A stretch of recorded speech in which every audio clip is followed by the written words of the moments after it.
What if I were to suggest that you play a key role in the awakening world? And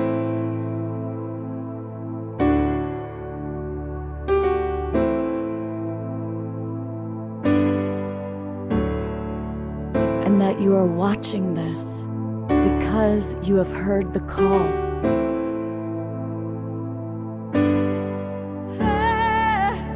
We can start right now by opening our hearts and minds.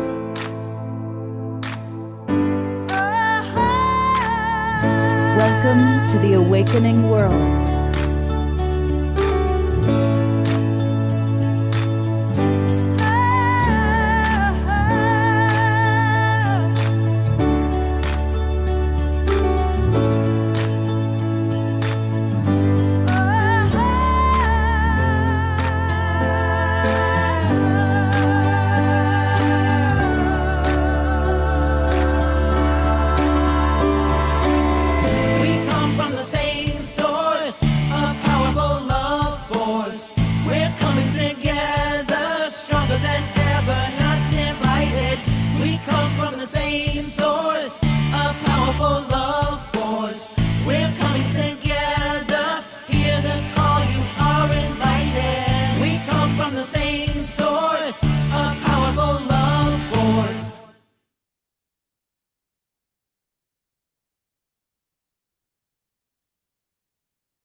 Good evening, everybody, and welcome to The Awakening World. I'm Love Coach Scott Catamas.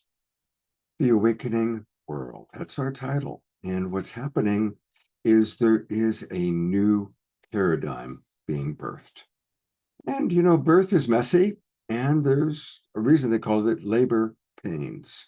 So, yeah, there's a lot of challenging things going on in the world right now. But there's also a lot of wonderful things going. And what I'm really excited about in tonight's show is you're going to be meeting, ironically, mostly women who are really helping to usher in this new earth, this awakening world. I think there's a big part of this is the rise of the divine feminine. The masculine has been running things for a long time and has not done a very good job of things. So it's time to really turn it over to the women. And we're going to meet some of the amazing women tonight that are really making a difference in the world. So let me show you who we've got with us. Dr. Kat Lewis is back. And Dr. Kat has such a wonderful understanding of the mix of science and spirituality. And Deborah Poneman is back with us. We haven't had Deborah on for quite a while. She's going to be talking about living the new success, which she certainly is a role model for. And we're going to continue with our rise of the divine feminine by understanding about Mary Magdalene and the rise of Mary Magdalene, and Astara, who has put together this extraordinary book, Magdalene Unveiled, is back with us. We're kind of a part two of what we started on Wednesday night. And of course, where Mary Magdalene is, Christy Michaels is not far behind. And so Christy is with us. If I can find her in the Zoom room here. Where are you, Christy? There she is. And Pollyanna Bush is back with us. We love Pollyanna. She was one of the very first artists that was on Saturday Night Live for the Global Peace Tribe. And so she's got a couple of numbers for us, and is also going to be sharing about her musical offerings. And our dear Desiree is with us. So we're grateful for Desiree to always be here. Eden Amadora will be joining us a little bit later in the evening. I want to acknowledge Diara, who's letting everybody in right now. And as always, we're going to start the show with Omashar. And this time it's going to be a more of a contemplative mood-setting song. So what do you have in mind for us tonight, Omashar? Well, you will find out. And as I was tuning into the show, I felt its tone, and I just thought that we might as well dive straight in and take a few deep breaths together and slow down. And we'll start with this. There's a good start right there. And so welcome everybody on Facebook and YouTube and our streaming partners. We are so grateful for you and so grateful for the Sign Network. And here's a little bit of cloudy stuff behind me. We like cloudy stuff.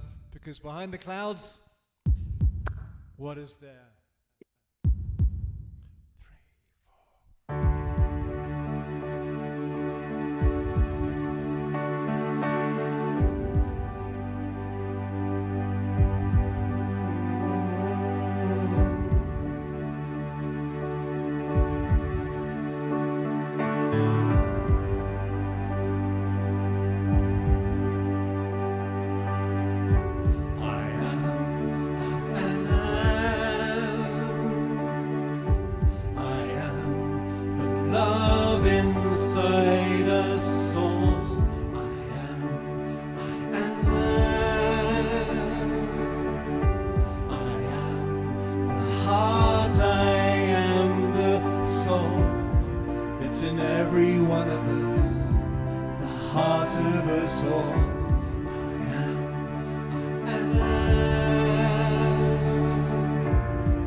Beautiful. Thank you so much. A bit of gallery view. Let's all give a twin. Thank you so much, Omashar. You're welcome. It's beautiful. I love that song. Me too. All right. Well, I'm really excited about our first presenter. She was on the show, I think it was about 2-3 years ago. It's been a while. And I've been watching all the amazing things she's been doing in the world. And I am talking about Deborah Poneman. And tell you a little bit about her. She's a true pioneer in the world of transformation. And now she's putting forth the idea that there is a new kind of success, one that doesn't require us to sacrifice our well-being or our values or our soul. Now, Deborah is a best-selling author. She's a renowned success coach. She's a beloved spiritual teacher, and she's been guiding people around the world for over 5 decades. I guess she started when she was 6 years old. Tonight, she's here to share a powerful message about the new paradigm of success, one that's rooted in alignment, appreciation, and inner fulfillment. Welcome back to the Awakening World, Deborah. Thank you so much. I am so honored to be here with you. Wow, that song just did me in. Thank you so much, Omashar. What a way to start. I felt like all the angels in the universe were just converging on our gathering here. So thank you, thank you, thank you. Absolutely exquisite. And as I say, I'm just honored to be here with this community of light bearers and way showers and heart-centered beings. And so thank you, Scott, for inviting me. I love what you do here with the Global Peace Tribe. And actually, the last time I was here was during COVID. Oh my gosh, way back that long ago. Wow. Way back then, I think when you first started. But Wow. what a night we're going to have tonight, especially with the Magdalene Unveiled. Oh my gosh, and all the speakers and the performers that I got to meet beforehand. Just mind blowing. Again, thank you so much. So My pleasure, grateful. Deborah. And you've been busy. I get your emails and your Facebook posts, and wow. So let's get right in it. What are ways that we are living the new success? What are some of the tools and practices you can share with our audience? Well, I also wanted to say about the 50 years, I'm actually coming to you live from beautiful Fairfield, Iowa, which is a spiritual community in the middle Yeah. of the Yeah. cornfields, which was founded 50 years ago. I was the first director of admissions at Maharishi International University Oh, in, wow. in 1975. Yes, and then I always come back. I don't live here, but I always come back for a little Shakti hit. But I think that most of us are very aware that we're in the midst of a massive transition on this planet. The old systems are crumbling, not just economically, environmentally, politically, but in how we define things like love and health and purpose and success. So I want to share about living the new success because it's moving from the old paradigm, which you know is driven by striving and achievement and comparison. And the new is, as you said, it's actually the rudder is alignment. But see, the problem is there's always a solution that since we were children, most of us were taught, and what we saw modeled was a version of success rooted in doing more and focused on having more and trying to prove our worth. And now, because those messages run so deep, those of us whose lives have been grounded in spirituality for decades or even over half a century, we meditate, we breathe, we chant, we do yoga, we drum, we go on pilgrimages to India to sit at the feet of great masters. And yet, Scott, to be perfectly honest, we still compare ourselves. Yeah. Yeah. We compare with those who make more money, who have nicer homes or bigger accounts or larger followings or more likes or who sell more books. But the truth is, you can have all of that, knock yourself out, but you can still feel empty. And can I tell you about some of my friends? Yeah, please do. Okay, so my three best friends on the planet all have multiple New York Times best-selling books. But I am telling you, they still think they aren't enough because that's what the old success tells us. In fact, I have a friend who is a tremendous success in the transformation space. And just 2 days ago, I invited her to be on a panel with me.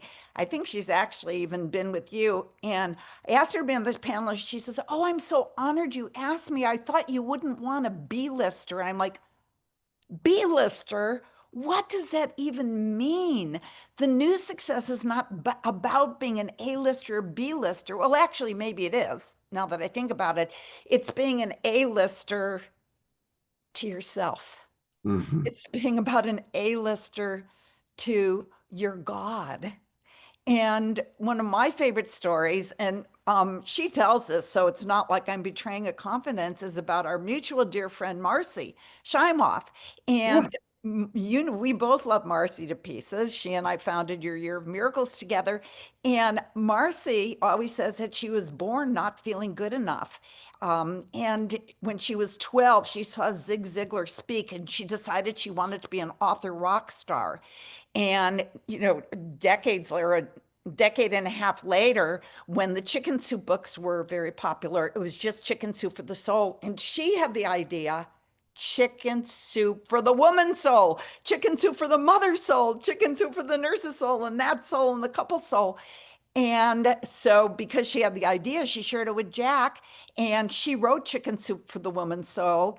And it went to #1 on the New York Times bestseller list. And there she was in Chicago, speaking in front of a group of 5,000 people. And afterwards, she was signing thousands of books, so many books that they had to have a hand massager massage her hand because 1,000 books is a lot to sign. And after she got a standing ovation from 5,000 people and signed thousands of books, she went upstairs to the presidential suite where she had a 360-degree view of the Chicago skyline. And she looked at that skyline and she just threw herself onto her bed and sobbed and sobbed and sobbed because the emptiness didn't go away.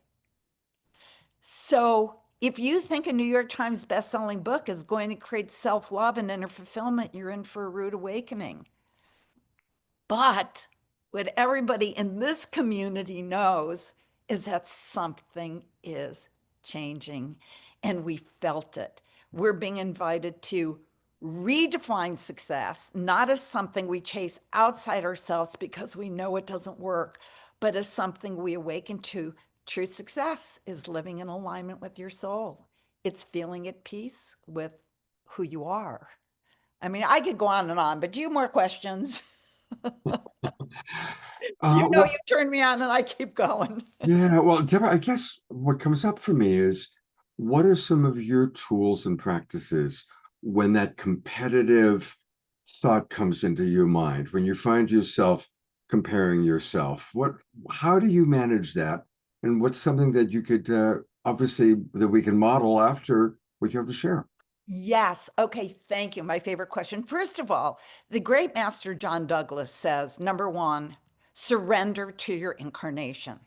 Now, what does that mean, surrender to your incarnation? John Douglas says that if you fight nature by not surrendering and accepting your incarnation exactly as it is, the parents you were born with, the body you have, the level of society you were born into, the color of your skin, your national heritage, if you don't accept your incarnation, it will never be a blissful journey. That doesn't mean you don't want to take action to make your life all it could be, but he says that if you surrender to your incarnation and the fact of it, it's your chance for happiness. He says, if you surrender, the world will conspire to support you. And then he adds, when you let go of the fight, to not accept the reality of who you are, the color of your skin, your country of origin, when you let go of the fight and you surrender, the divine blessing simply enters you.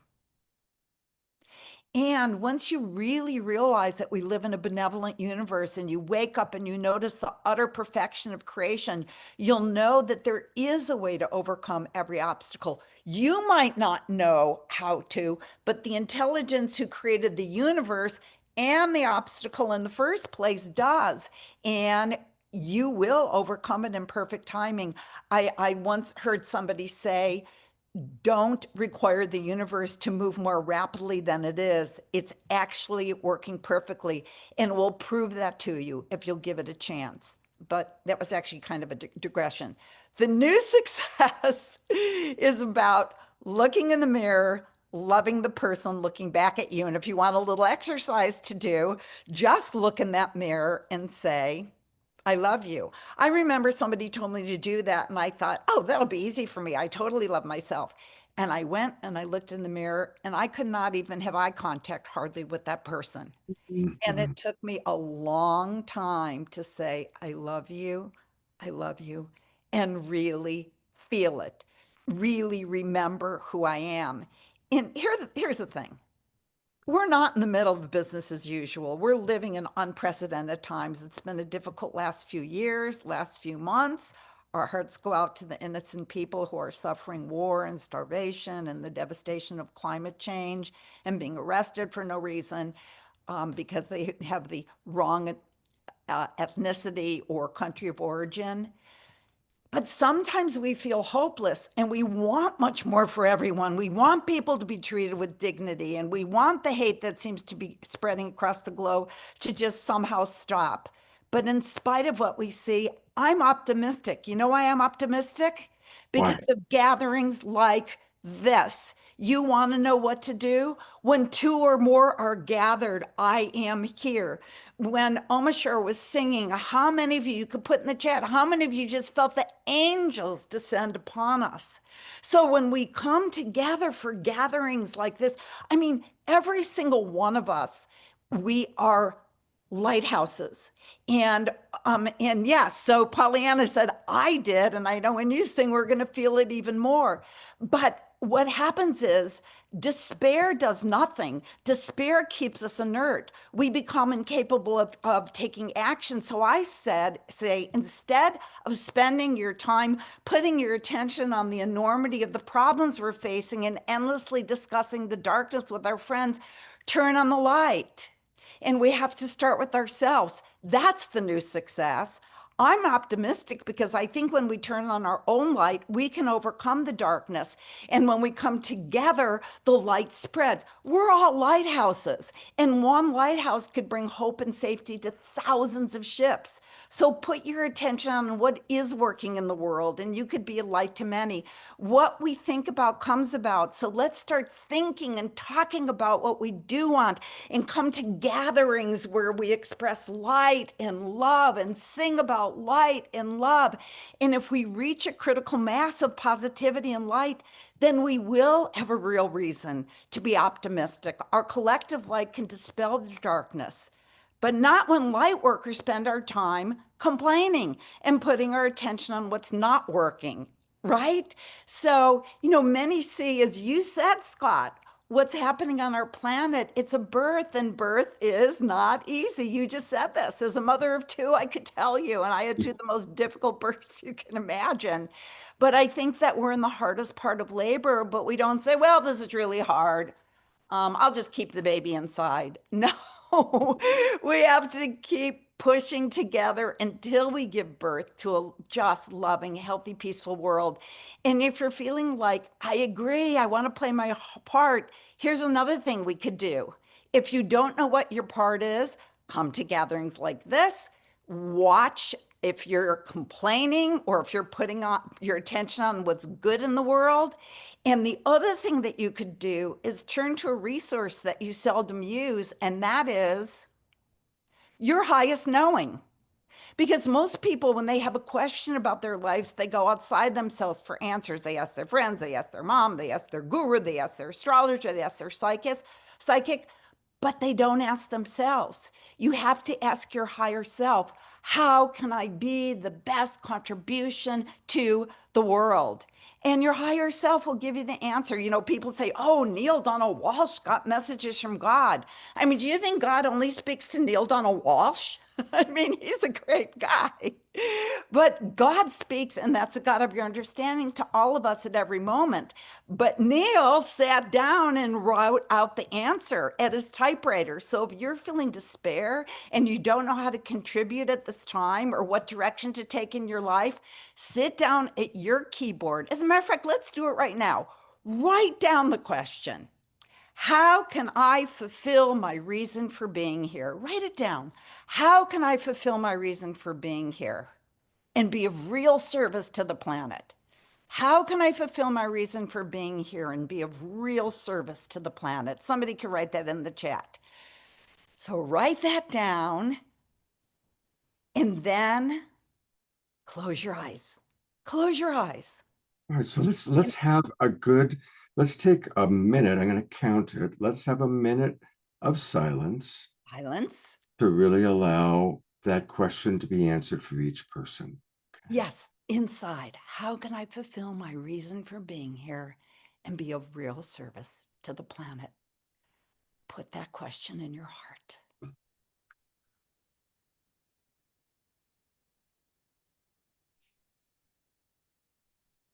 And if you feel like writing down the answer because it's pouring out, that's okay too. Just spontaneously write or just keep your eyes closed, either way.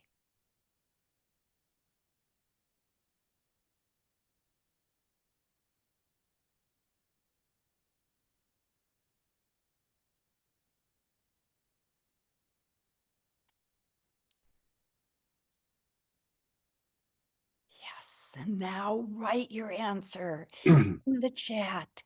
I'll, Allowing the love of God to shine through me. Yes, Kat. Be of real service to the planet. Yes, Susan. Share with each other because that's your message from God. Who else wants to share?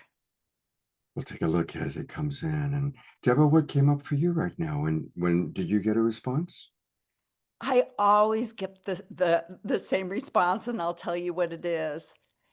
The response that I get is to be grateful at every single moment. You know, Scott, people say, you know, I love doing this. I actually sit for guidance very often where I just spontaneously write the answer. I write down a question, and just like Neil Donald Walsh, I write down the answer. I call it sitting for guidance.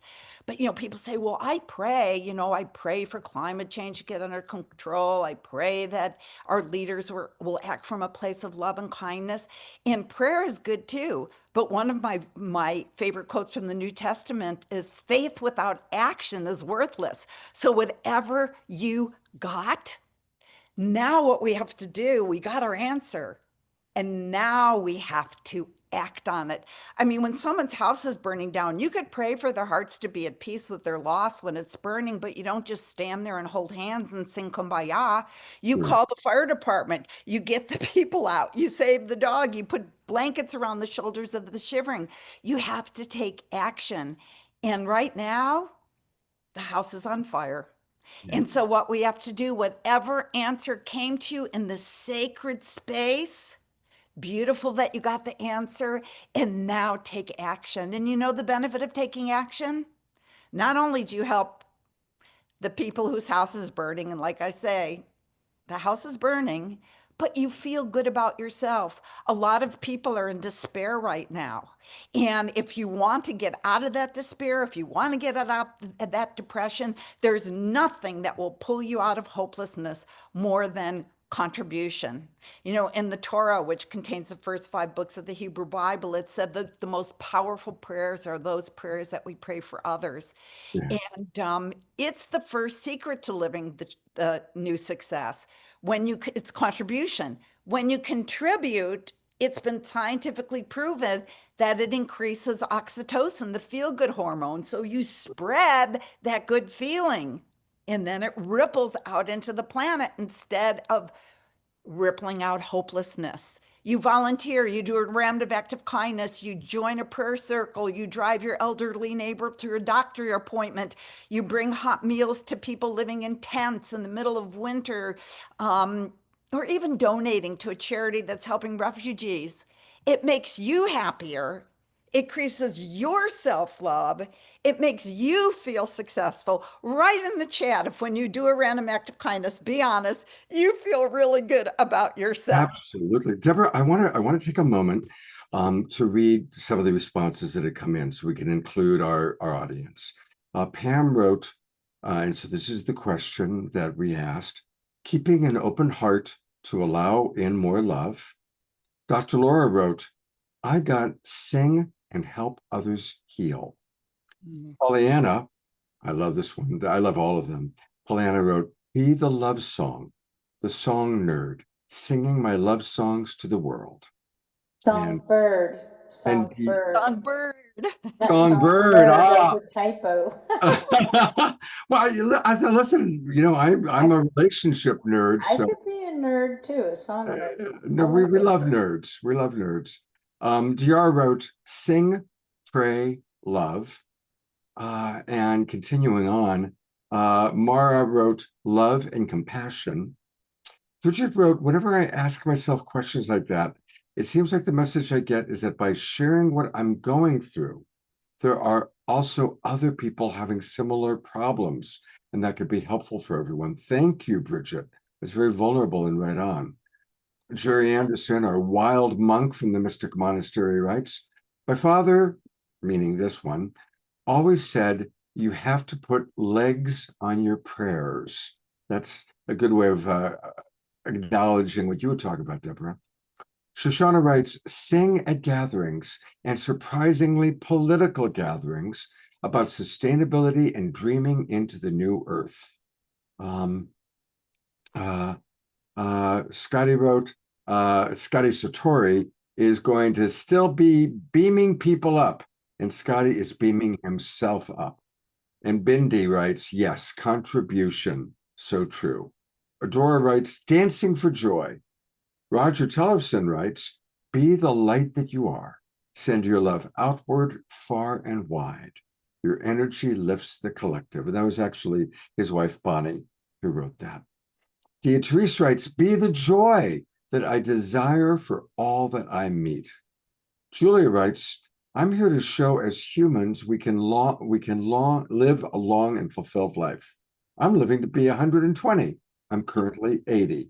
I have much love and energy. I've shown many people they don't have to stop living as they have so many more birthdays. Right on.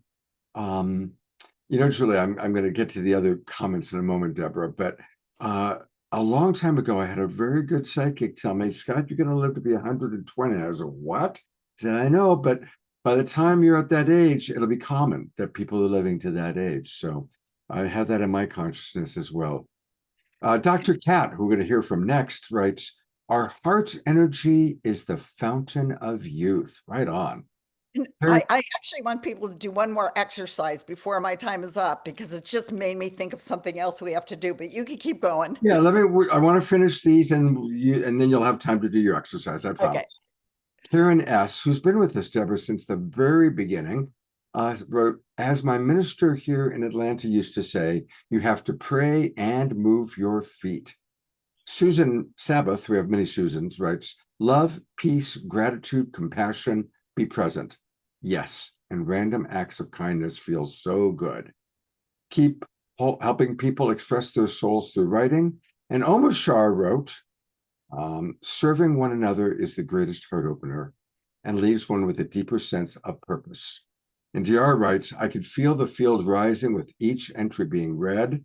Shoshana writes, thank you for this chalice of reflection, Deborah Boneman. And finally, Karen writes, I know that the work I'm doing with a particular group is part of what I'm here to do. I'm also here to use my voice for healing. So thank you for all those wonderful reflections. And Deborah, I'm going to turn it over to you for what you want to take people through next. It just made me think of this because you asked me the message that I got, and the message I got is always to see the gift in every moment of every day.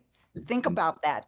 Even the most, what we think are bleak circumstances, still say, thank you, God, to the God of your understanding for the good and the seeming bad, because when you do, the gift, even in the seeming bad, will be revealed to you. If you're like, oh, this is so terrible, you get all contracted. Oh, how could this be?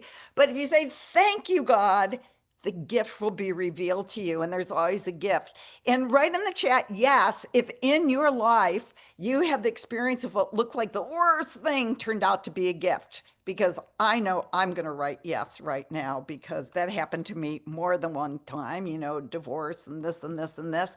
But I also want to say, and when not just intellectually, but in every fiber of your being, that there are no mistakes in the universe, when you get that down, whatever you desire to manifest on the outside not only comes so much more effortlessly, the fame, the success, the house, and there's nothing wrong with a house in the Hamptons, but you'll also know in the core of your being that it will be perfect if you don't get what you want, because that is the gift too. So the other thing you could do if you want to live the new success is be grateful for what is. As Byron Katie says, love what is.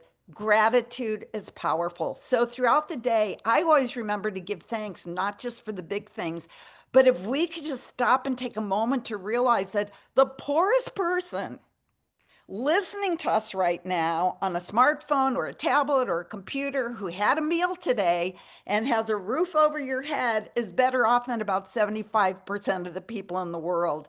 I mean, do you realize how lucky we are that we get to flush a toilet? I mean, really, or turn a handle and hot water comes out and the other handle and cold water comes out. I do volunteer work in Haiti, and in one village I work in Deuxième Plain, there is one water spigot, one, for an entire village of hundreds and hundreds of people to cook and drink and bathe in. And then they're better off than the people in villages down the road when there isn't even a spigot. They get the water from a filthy river.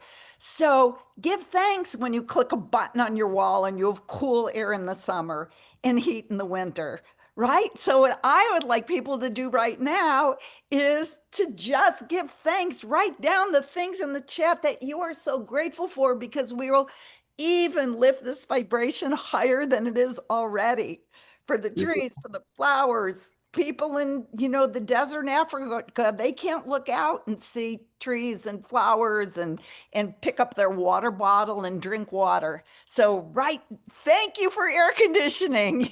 Yeah, Jerry, absolutely. Deborah, Thank you. I want to go to your website because we need to move on. I'm not going Okay. to have time to read all the gratitudes coming in, but Pam just wrote, "Thank you, Deborah, for reminding me how important it is to turn my ing into knowing, KNOWING." So, of course, it's just a little homeopathic dose of the wonderful energy that Deborah Poneman provides. And you can learn much more about what she does by going to yes2success.com. Yes2success.com. Definitely put in your email address, which I'm doing right now, and your name, so you can get instant access to her ebook, The 5 Secrets to a Life of True Success. Boom, it just arrived. I put in my name and it arrived. So that's a wonderful, wonder gift. And thank you, Scott, for making me see that my effective communications course is over. So don't go there. But yes, put in your name for my free gift, which is the 5 Secrets to a Life of True Success. And I know you've got something else coming up that you're going to post on Monday. Do you want to describe it? That day, that is going to change, because I am giving a course which is called The Art of True Success. How to create infinite sex. So that would be good too. That would sell. Infinite sex. Right, in business and in life. And it's a new course, because a lot of people, when they hear the name of my company is Yes to Success, they think it's going to be business success.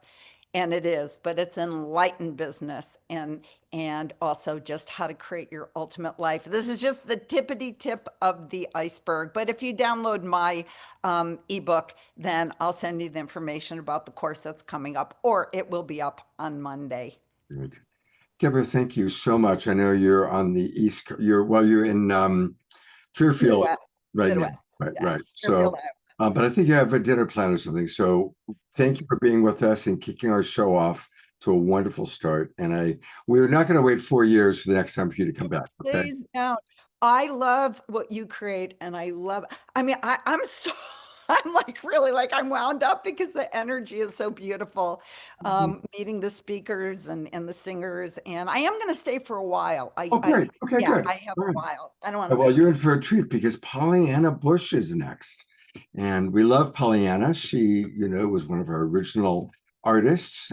Big thanks to Deborah Giusti, who introduced me to Pollyanna.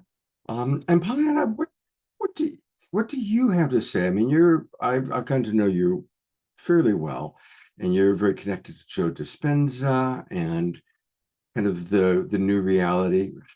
What's Yeah. your view? Like, what are you seeing happening in our world? Well, first of all, Deborah, thank you so much. I feel like we are complete soul sisters. You're speaking my language, and I love that in terms of, um, what is it that, to be the powerful creator that we are. And that's what I see people embodying more and more, is stepping into the truth of it, and actually being it. So I have a community of folks that I hang out, and that's the conversation. What are you creating? What is alive in you, and who are you being in the world, and what are you grateful for? And to wake up every day with that particular point of view. In the morning, it's like, oh, thank you. I'm breathing. My lungs are working. My heart is beating. And like, good job, skin. And, it's just to constantly be applauding and reaffirming what is working. Because absolutely, it can be easy to get distracted by that's not working, that's not working. And it's not that we're going to pretend or bypass in that sense. It's just, okay, that gets to exist too. And what version of myself do I want to be? How do I want to show up? And as far as how is it, by who I am being, can I contribute to the world? And that's already been spoken in terms of what really lights us up. And so I think that's what it is. And I see people stepping into their power, owning that they are responsible for their life and their experience. And so that whatever it is that's happening to them, like Deborah was saying, this thing happened, and I can take the victim point of view, or I can open to it and realize, oh, okay, there is a gift here. So I'm really on board with that particular perspective, and it's just amazing and magical. And I do see miracles. I experience miracles daily in my life by being that, and be in the world and being that way. And then I also, it's rubbing off, on the people around me. It's rubbing off on my son, and he's so cute. He's like, you have me talking about energy, and he's meditating with me now. And it's just, it's beautiful that what I see is when people are being their true authentic self and allowing their loving nature, their essence of who they really are, and that they are, unapologetically just being that it starts to ripple out, and people are moved by it, but people are touched by it. Sometimes people react to it, but I think that's okay, because something got something okay. And so that's basically where I'm coming from. And I could just say yes, yes, yes, ditto, ditto, ditto to all the things that Deborah shared. And we got to become friends, because That happens so much on this show. People yeah. meet each other on the show, that are like-minded. So that's one of the wonderful things that's come out of this. Yes, and I so appreciate you inviting me back, Scott. It's so Yeah. enjoyable to be here, and it's amazing that you continue to do this. It's such a contribution that you have and that you give. It's amazing. It's funny, when Deborah Juicy and I first started doing it, we really thought it was going to be for like 4 to 6 weeks. It was like, okay, well, there's this social distancing thing going on, and we're all stuck at home on Saturday night. So, let's get together online. And really, we thought it would be like, we started it the first week of April. I thought it would be done in 6 to 8 weeks. Here we are, 5.5 years later, still doing it. So Yeah, it's that's pretty phenomenal. cool. It's pretty cool. And one of the things that makes this show so unique is we'll have a great presenter like Deborah, and then we'll have a great musical artist like Pollyanna. Well, So I think it was definitely divinely timed in terms for me to go right after Deborah, because of what the message that you were giving, Deborah. And this song speaks so much to, it is the message of do what you came here to do. whatever that is. And that sometimes we, the training is to give up, or because some certain outward appearance isn't happening some way that we, some picture of success that perhaps we became attached to, and it doesn't look that way, that sometimes we give up on that, and we give up on our mission. And there have been times in my life when that was me. And so this song is particularly was to myself, and then it was to the daughters, and then it was, okay, it's to everyone. And it's a letter from the universe. So it's basically the universe in the feminine, the divine feminine speaking to me. And I offer this song as my gift. This is my way of contributing, which I said, I guess, the love songbird singing my love songs to the world. So enjoy.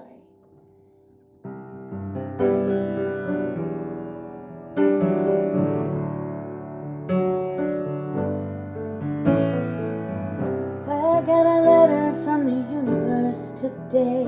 She wrote, I hear you've been thinking about settling for less than what you're worth, less than what you've worked for. You've dreamed forward. Oh no, my dear, my darling, don't give up on your truth, your heartland. Oh, won't you listen?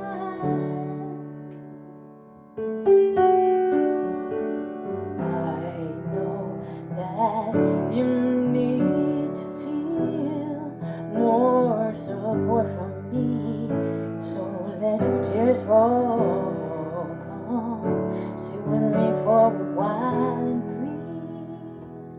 breathe. Child, feel my hand upon your back to help you get back on track, to live the highest high for your life, to shine your brightest light, your diamond light.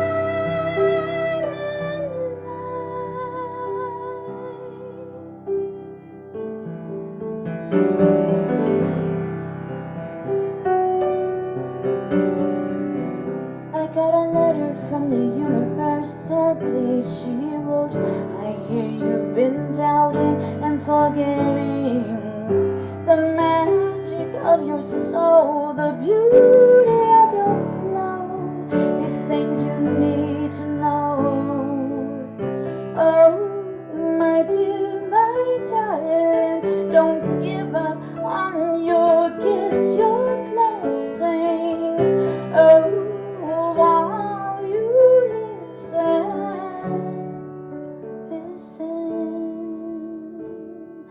I know that you need to feel more support from me, so let your tears fall.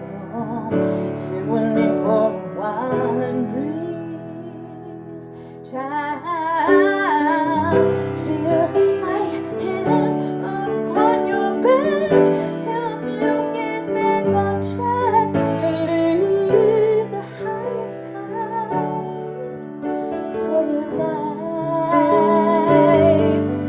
to shine your brightest light, your diamond light, your diamond light, dear woman, a sweet daughter, earth, your mother, sky, your father, oh,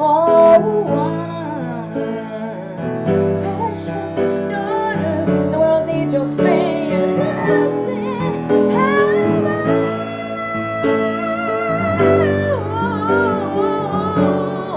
your lucid power.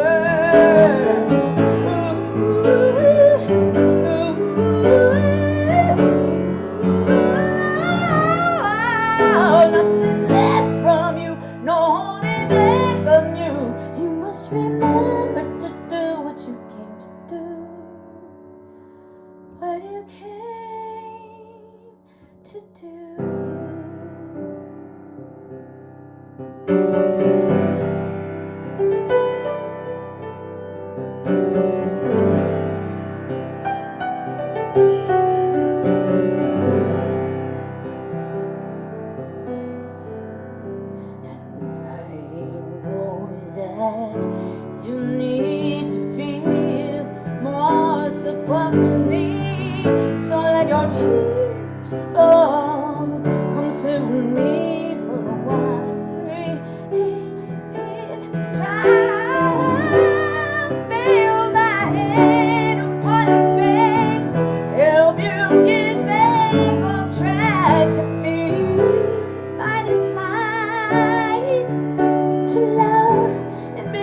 From the universe today.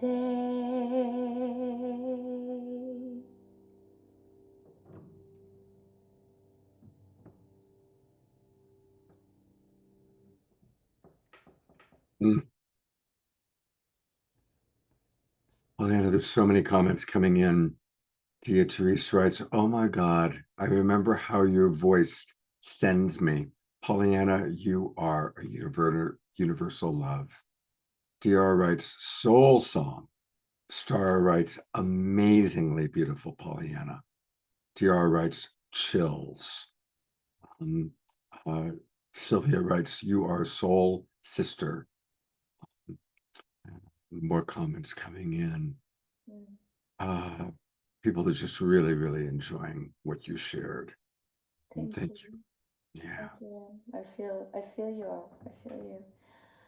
I feel you with me, and that your presence makes the music come alive. It's it's a combination. It's a reciprocal. It's a co-creation.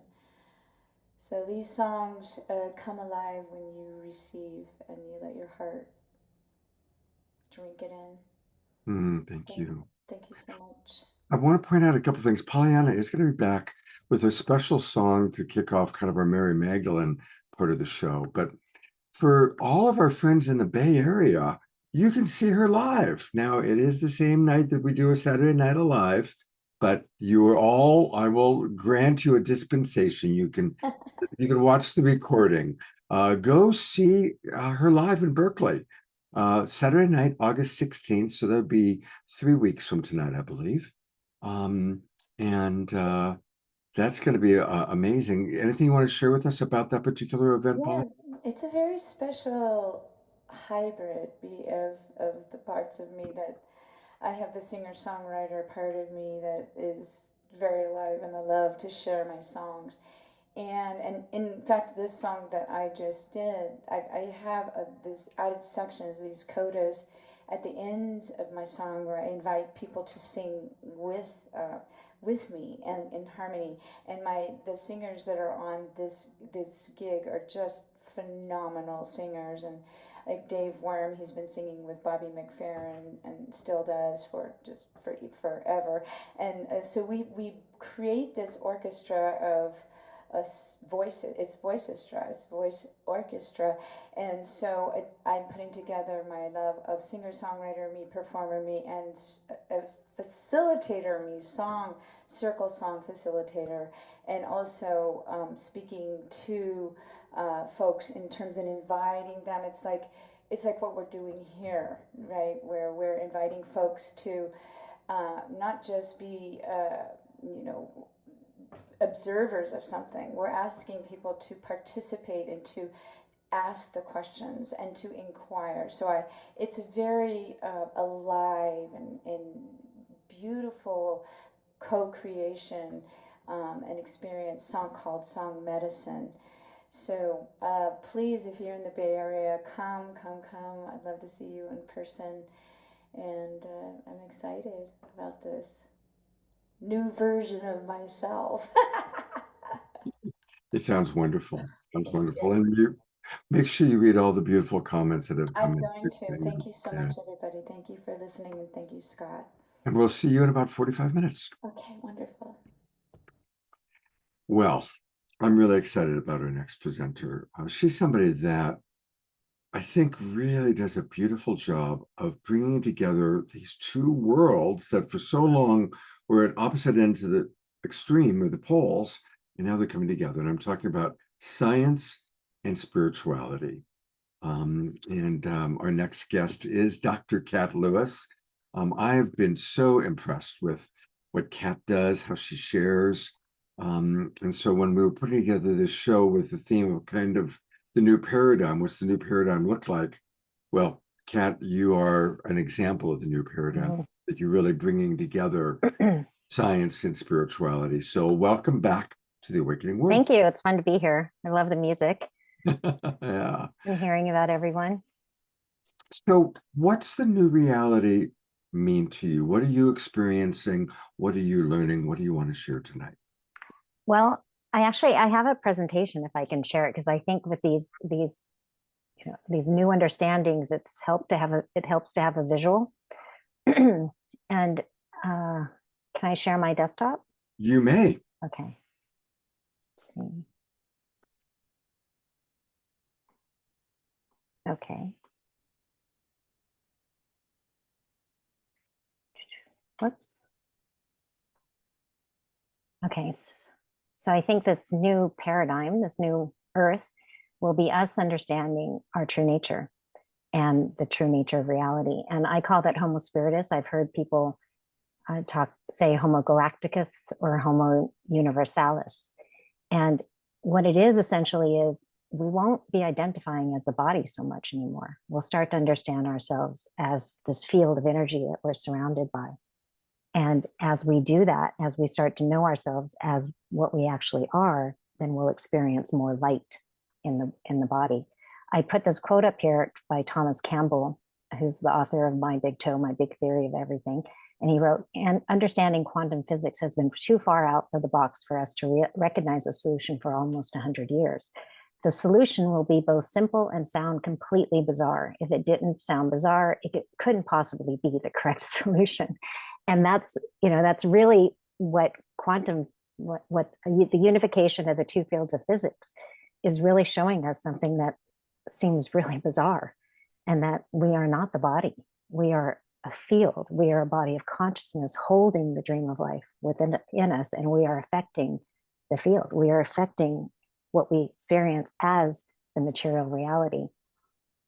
So I put this picture up because I felt this one night in 2018. I had you could call it a Kundalini rising or a spontaneous healing experience where my whole body felt exactly like that.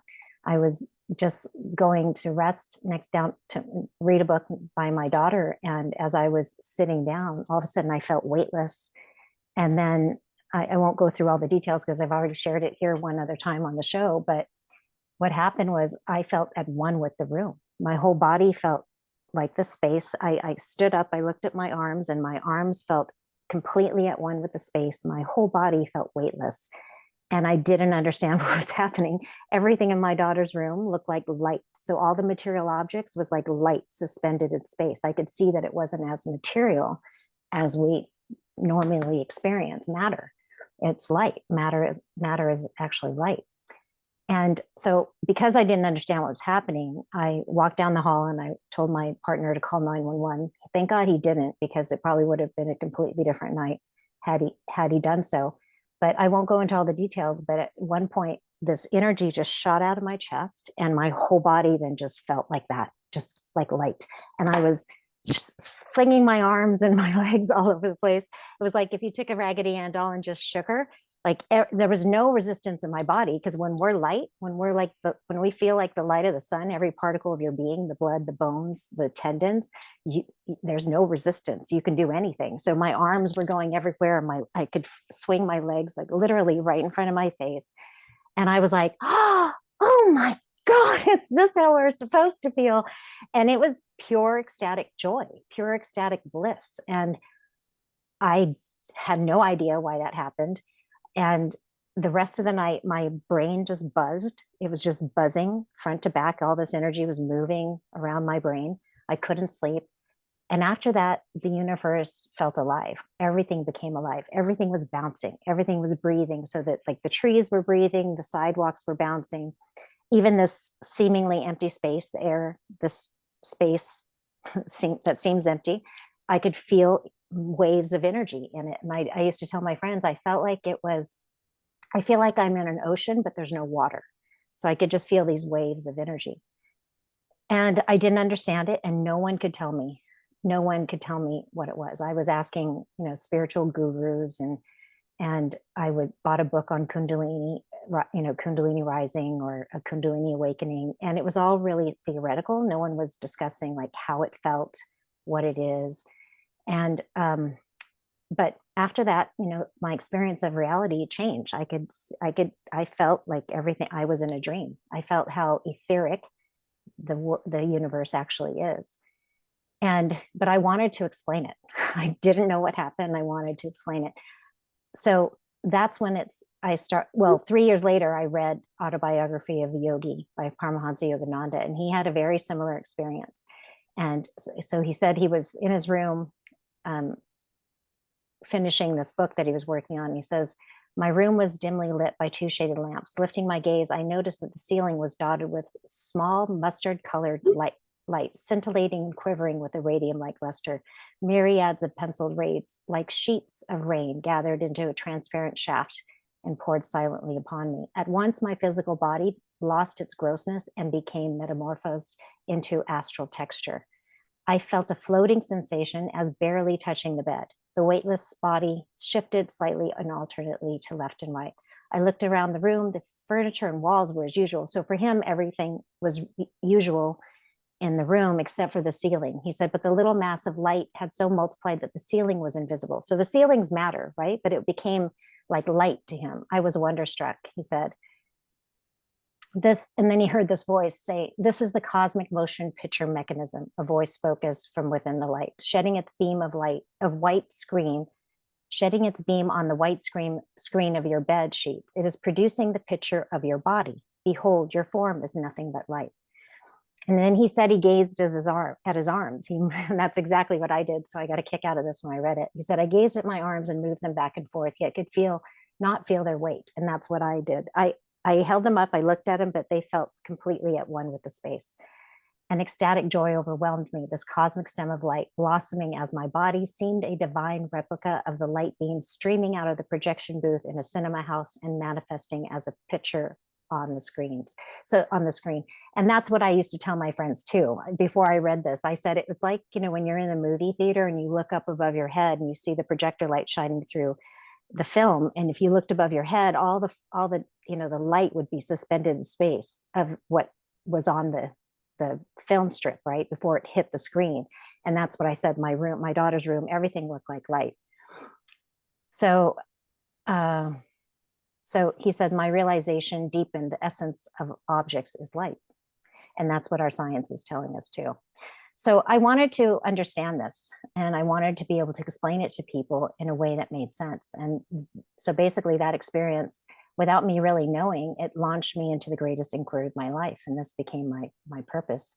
So since then, I've devoted myself to understanding the mechanics behind these miracles. And that's how I discovered the spiritual heart, also not knowing that was going to be related, but I brought my attention deep within my heart and spent years doing that. A few hours a day, and really studying the nature of reality. And eventually that feeling of everything bouncing and my body feeling like light dissipated. It wasn't there anymore. And what I came to realize is that I needed to understand who I am and what reality is in order to stay in that state. Because how we feel, how the physical body feels, is dependent on what we believe about ourselves and the physical world. So as I learned more and more about what reality was, I started to experience this again. And now it's a constant. So I'll explain. So I later then discovered the unified field science of Nassim Haramein and the science of biophysicist William Brown at the International Space Federation. And this work really helped me integrate what I learned from Vedic science, or Vedanta, which is the science of consciousness, which I'll talk about in just a moment, and what I was experiencing as bringing my attention deep within the heart. And so I think Deborah will like this. Maharishi Mahesh Yogi was famous for saying that spirituality has been shrouded in the garb of mysticism.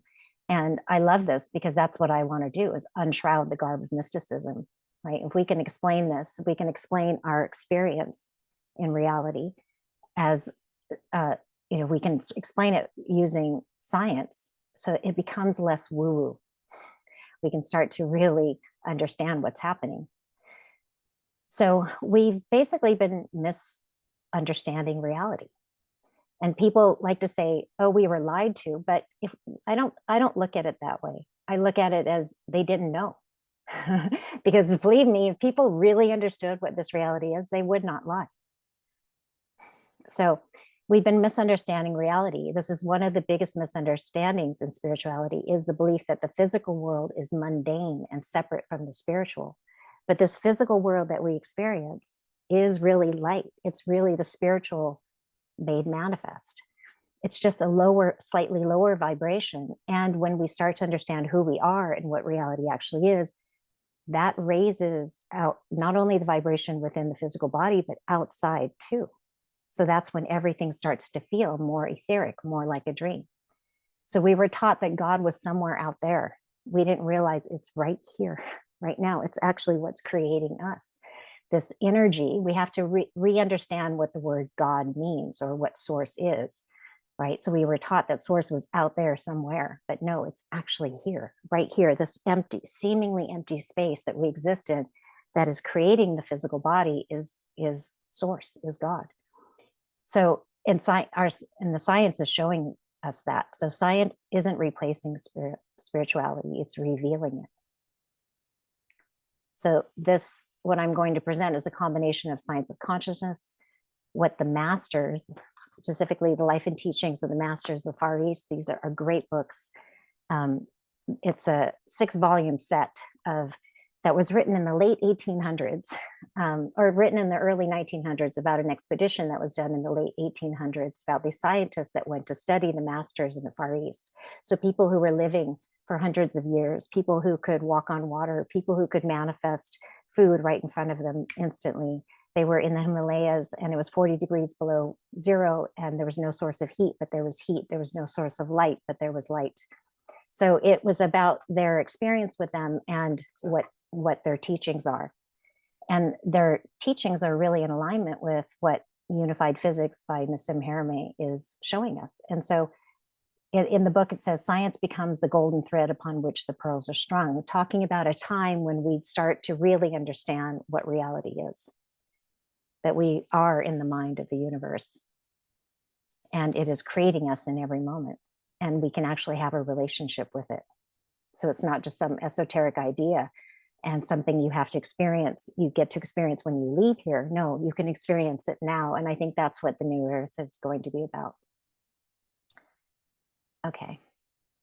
So this information is no longer just for saints and sages. It's for all of us to understand who we truly are. And modern science will accelerate this process. So here's a video I wanted to share so that you can have a good idea of what I'm talking about in the next slides coming up. Hold on, let me share my, oops, sorry. Let me reshare. Let's stop this for a second.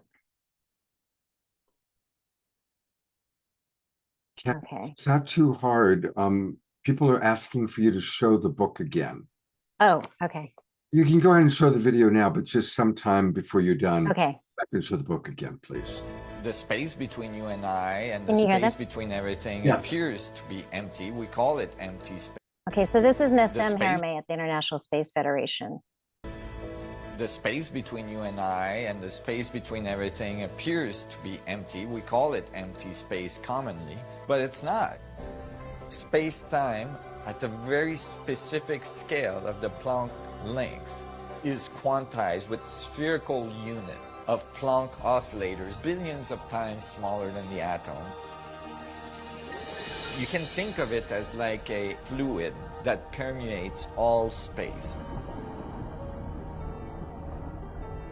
It's a source of the gravitational field, it's a source of the electromagnetic field, it's a source of mass, it's the source of charge. So now we're starting to really understand the mechanics of it at a deeper level. Hi. What's wrong? Why you look so Whoops, despondent? sorry. Okay, let me I don't know why I'm here. get out of My life this. fell apart. Well, I understand The that the space between city. you and I and the space between everything appears to be empty. We call it empty space commonly, but Okay, sorry about that. Okay, so, and I want to share what the life and teachings, again, in the Masters of the Far East, the Life and Teachings of Masters of the Far East, written in the early 1900s.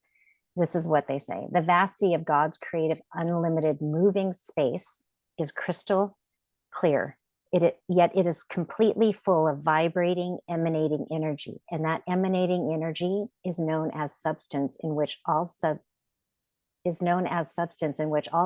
or elements are in soluble form. So it's a sea of potential energy. It's unmanifest or suspended in a harmonious relation, ready to respond to the call of vibratory rate that will allow them to coalesce into form. So you saw how those little tiny units were coming together. When they come together, what they're doing is they start to create matter. So the physical objects we see are those tiny units of light creating matter. Okay, so they're ready to respond to the call of vibratory rate that will allow them to coalesce to form when the proper vibratory influence is set up through the thoughts of the human unit. We are influencing this field, cooperating with the whole. The elements have no other course. They rush in and fill the mold set by the desire. This is absolutely law, and none can stay its true course. So they also say that ere long, science will give you ample grounds for saying that these things are not material, as science will soon see that all things can be reduced to one primal element containing innumerable particles universally distributed. That's what Nassim is showing, responding to vibratory influence and all in perfect and absolute equilibrium or balance. So this seemingly empty space that we live in is filled with these tiny units of light, energy, vibrating units of energy. We don't directly experience them in our normal state of being. But as we become very present and we start to de-stress our nervous system, then we start to experience them. So let me just go back to this. This is someone left a message on that post that of Nassim's on his Facebook page. It says, I do believe this fluid state can be nakedly observed by those who are awake. There is a mystical state one attains through long periods of meditation where they can see with the naked eye this fluidity. I was 16 when I first witnessed it. So it can be experienced. I've been sharing a lot on social media, and people are writing to me saying how they've experienced this. And I think as we all lift together, we will all start to experience this more and more. So what his science is basically showing is how we are all connected through this field. This field is creating us, and we are not separate from it, right? And it meets all the things that we call God, right? Omniscient, omnipotent, omnipresent. So space, seemingly empty space that's creating our bodies in every single moment, is God. It's our source. It's omnipresent, omniscient. It contains, so it's everywhere, right? It's omniscient. It contains all the potentials, all the energy, and it's learning. It's learning from our experience. We are not separate from it. And it's omnipotent because all the forces of nature come out of it, as well as all the energy. So there's enormous amounts of energy. And so I just put these quotes up from scientists, physicists up, that are all pointing to the same thing, that we live in the mind of the universe and we're not separate from it. We play an integral role in the creation of reality. And currently our physics in schools is just focusing on matter. Our science just focuses on matter. We haven't been focusing on the non-physical. And there's also a famous quote by Tesla that says that when scientists start to focus on the non-physical, that we'll make more progress in 1 year than we have in all of our existence. So we're really in for something new with this. So this is just to show you that in one sugar cube volume of this seemingly empty space is 10 to the 93 grams of energy.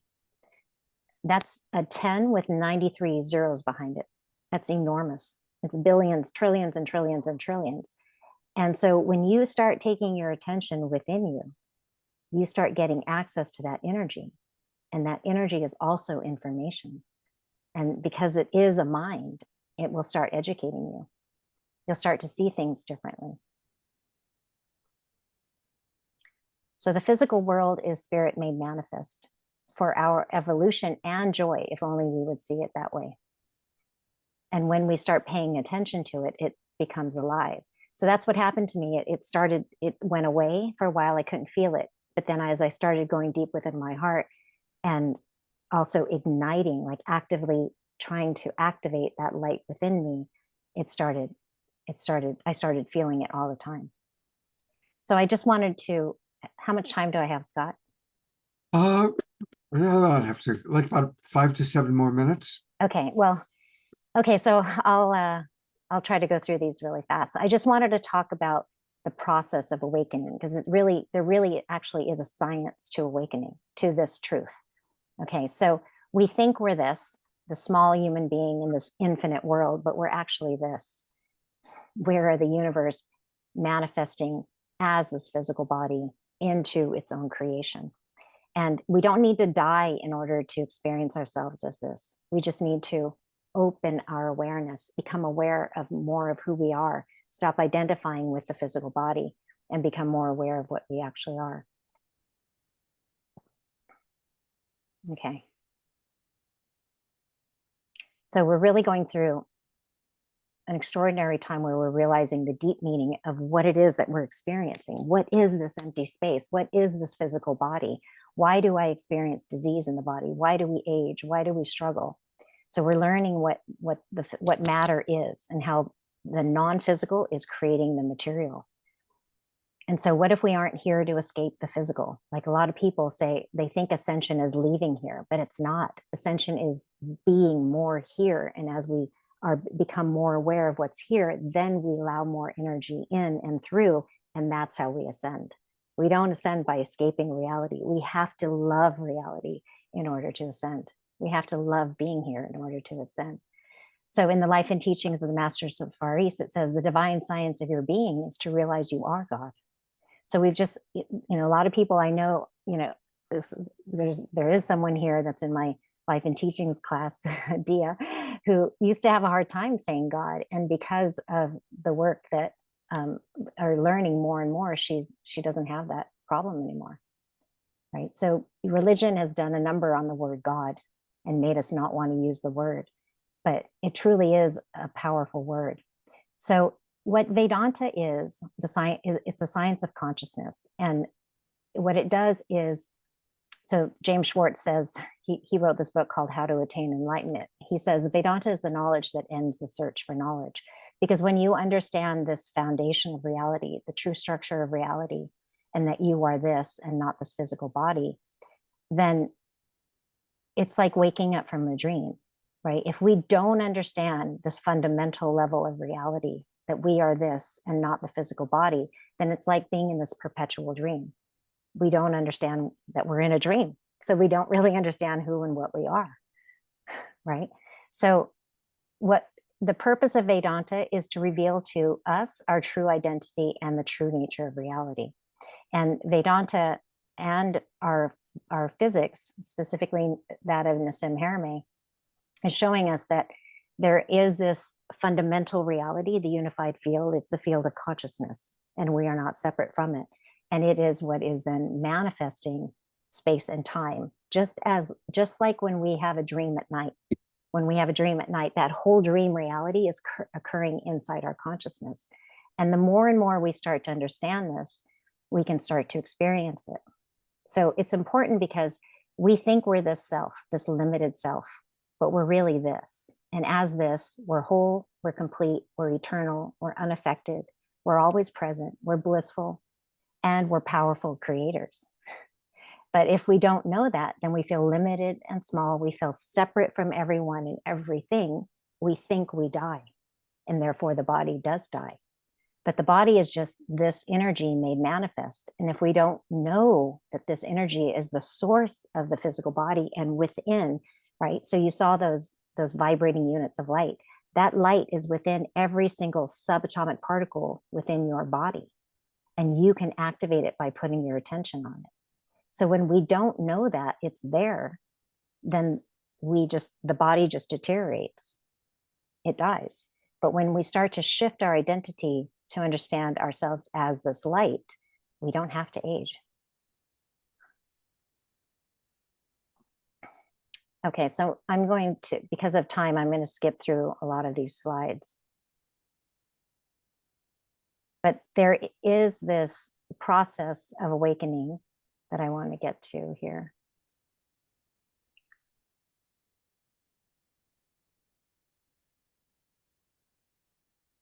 So in the beginning, we experience separation consciousness. We think we're only the body. We experience ourselves as only the body, right? And we experience space as being empty. And we think everyone's over there and I'm here. And eventually we get to this state of knowing, or unity consciousness. And the process is really a process of exposing your mind to this information and also dipping yourself into this light. So your state of consciousness or your state of awareness refers to what you know or believe about yourself and and your relationship to reality.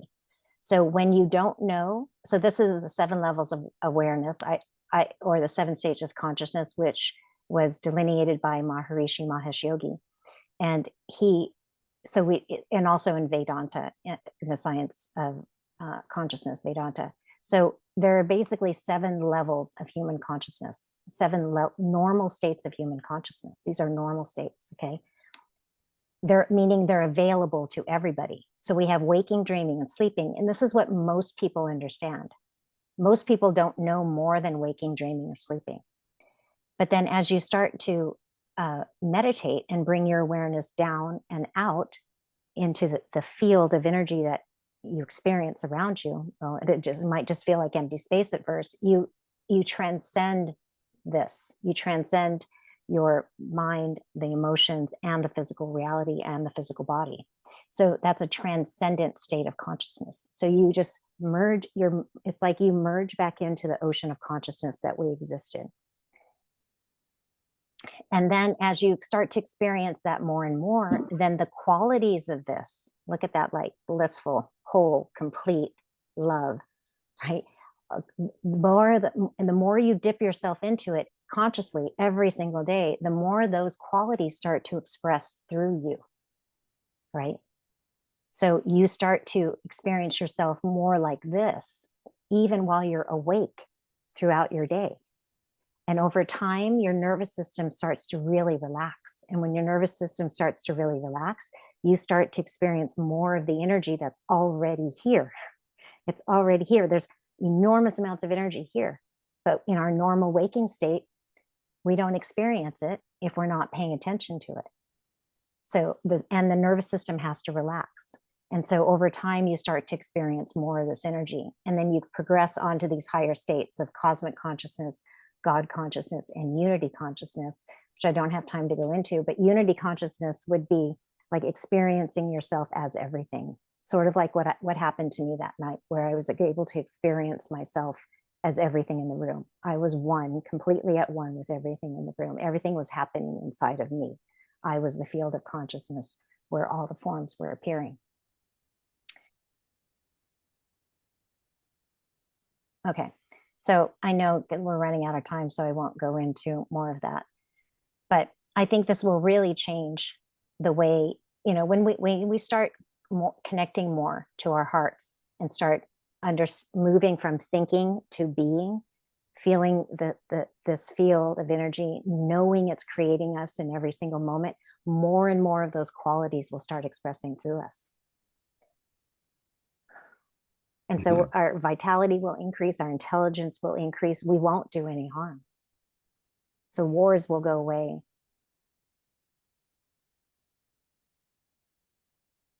I mean, Dr. Catamas, So always love what you have to share. And a few comments. I've kind of been tracking what's been going on in the chat box. And Karen talked about how she also devoured the Life and Teachings series. I can remember reading that series a long time ago. And again, here's the book that she's referencing, The Life and Teachings of the Masters of the Far East. If I recall correctly, there's 3 volumes. 6. Oh, 6. Yeah. Mm-hmm. The one I had way back, it was an orange and gold cover. So anyway, this is the book she's talking about, and it is right up there with Autobiography of a Yogi in terms of like real, like the foundational understanding. Dr. Cat, are you still doing your Sunday morning groups? I am, and actually right now we're doing a course on this. So a course on this through the lens of unified physics, right? And also bringing your attention into your heart and expanding out. So to my point of what I was saying, so recently I was sharing some information on this, and someone said, oh, it's just a story, it isn't true. So do you see, if he has no experience of bringing his attention into his heart and expanding and sensing and feeling the field, or if he has none of this information that I presented today, the science of how the field is light and is manifesting what we think of as matter, right? He would just think it's a fictional story. So this is how science is going to help awakening humanity. It's really extraordinary. It's so much fun. It's an amazingly exciting time. When we had Deepak Chopra on the show a while back, he pointed out that the most ancient spiritual texts are the Vedic scriptures written in Sanskrit about 7,000 years ago. And in those scriptures, Kat, God is called Brahman and is assigned 26 principles. Fast forward to today, our highest form of science being quantum physics in the unified field, which has 26 principles. And the 26 principles of the unified field perfectly correlate with the 26 definitions or principles of Brahman written 7,000 years ago. So our most ancient spiritual knowledge and our, it's all coming together in a true understanding of the nature of reality. And I'll just add to that. I mean, so people might ask, well, how did those rishis or how did those people know? How did they experience that? Right? Like, how did they know quantum physics? Well, it's because their nervous systems were developed enough. Right? So, and that takes practice. That takes changing your beliefs, changing your understanding about who you are, what reality is, adopting new attitudes and beliefs, right? So, and cohering with the field, consciously bringing your attention into the field, consciously bringing your attention down into the heart and out into the field. And the deeper you go, for every action, there's an equal and opposite reaction. So the deeper you go into your heart, the more expanded you are into the field. And that then de-stresses the nervous system, and that which then allows the conscious mind to experience more of what's actually here. So that's a piece I think that needs to be said too, because otherwise it's just like, well, how did they know? Isn't that fascinating? How would they know? Right. Well, these things become available to us. We start seeing things that are here, right? Like that woman in that text, she said she can see these little light particles. Kat, although we're already past our sorry. No, that's okay. There is a question that came in, and I just want to ask you this question, and then we can wrap up. Bridget writes, all of the things I've read about New Earth, Ascension, whatever we want to call it, is that we need to bring spirituality down to the level of the physical body to be simultaneously experiencing a spiritual experience in this dense body. Then she gets to her question. Is Dr. Cat saying that we need to bring the dense body up in vibration so we don't experience the physical body so intensely and painfully? Question mark. Well, it's kind of a transformation process that happens. Like, as you start to understand more and more of what reality is, you become lighter because you're not so stressed, and you start to fall in love with the universe. So it's bringing higher frequency energy in and then expressing it out. So that double torus dynamic, that spinning light. So you're allowing information to come in, and then you're also expressing it out. It's a feedback, feed forward mechanism. And the more you can stay aligned to your heart center, that dazzling white light is there. So just put your attention on it. And the more you stay centered here, then that flow, that dynamic of your torus will just spin. And that's generating a lot of energy. You're extracting more and more energy from the field. Beautiful. Well, to discover more about Dr. Cat, go to her link tree. You all know by now about Linktree. So go to Linktree, and then it's Dr. Cat, K-A-T, Lewis. And Cat, is this where we can find out about your Sunday group? Yeah, the Life and Teachings. So I have another one that starts in September, or the beginning of September. We're currently in one right now, but then another one will start beginning of September. So do people have to wait till September? Is that how it works? Yeah, for the next one. Mm-hmm. Yeah. Okay. I mean, we're 4 weeks in, so you could join, but and you get all the recordings. But. Right.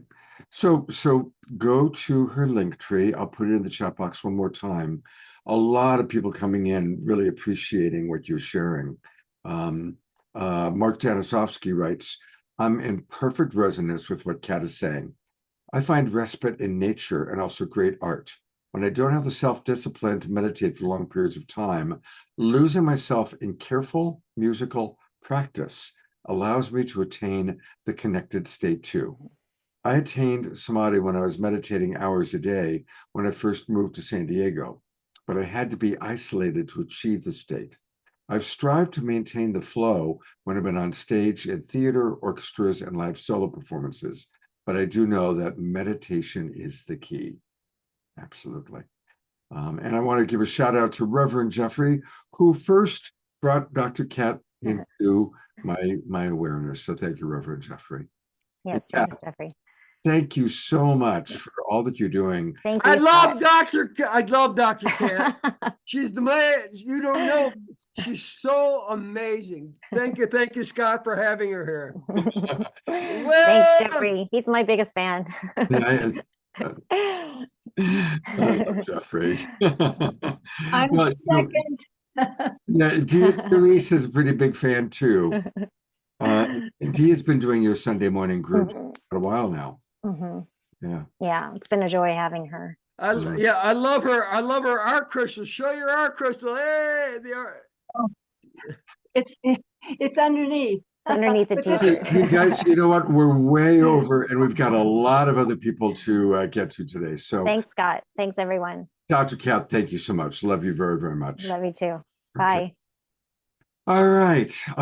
We're going to get to our mid-show prayer in a moment, but I want to bring Teresa Collins on because Teresa's got something really, really cool that's going to be happening next weekend. Actually, our Saturday night show is going to be with Teresa, but she's also got something happening on Friday night with two of our favorite people. You've got an event going on with Dr. Sister Jenna and Tatiana Speed. So welcome back to the Awakening World, Teresa, and tell us about Global Coherence Day. Thank you. Well, I'm so glad that I came on for the last part of that. You know, I worked with Nassim for 7 years and helped to establish the Resonance Academy. So, of course, Jeffrey and Teresa, we were hanging out in that for a long time. And it is so important in this time in our lives that we start to pay attention to things that are telling us the new story about who we are, and then place our attention inward so that we can embody that. But yes, Scott, so Friday, August 1st is Global Coherence Day. This is going to be our 5th year of celebrating Global Coherence Day. And so we have brought Sister Jenna together and Tatiana. What a combination that's going to be.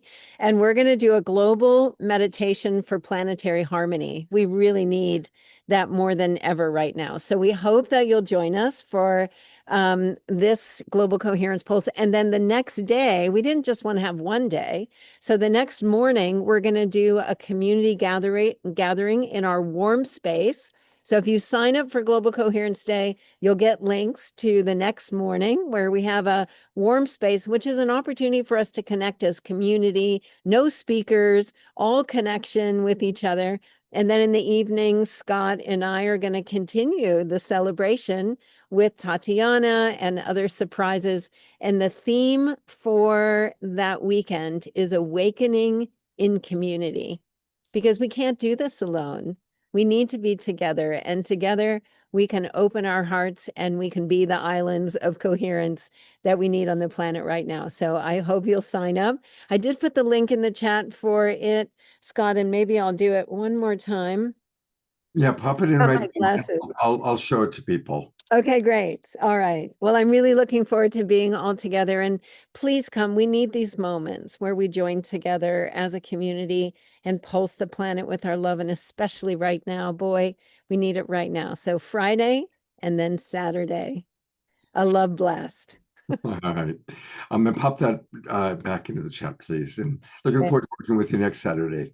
Thanks. Love you. Ah, love you too. Well, just one extraordinary woman after another on this show tonight. You know, we now are including prayer in our shows, and kind of begin the transition as we move into the Mary Magdalene part.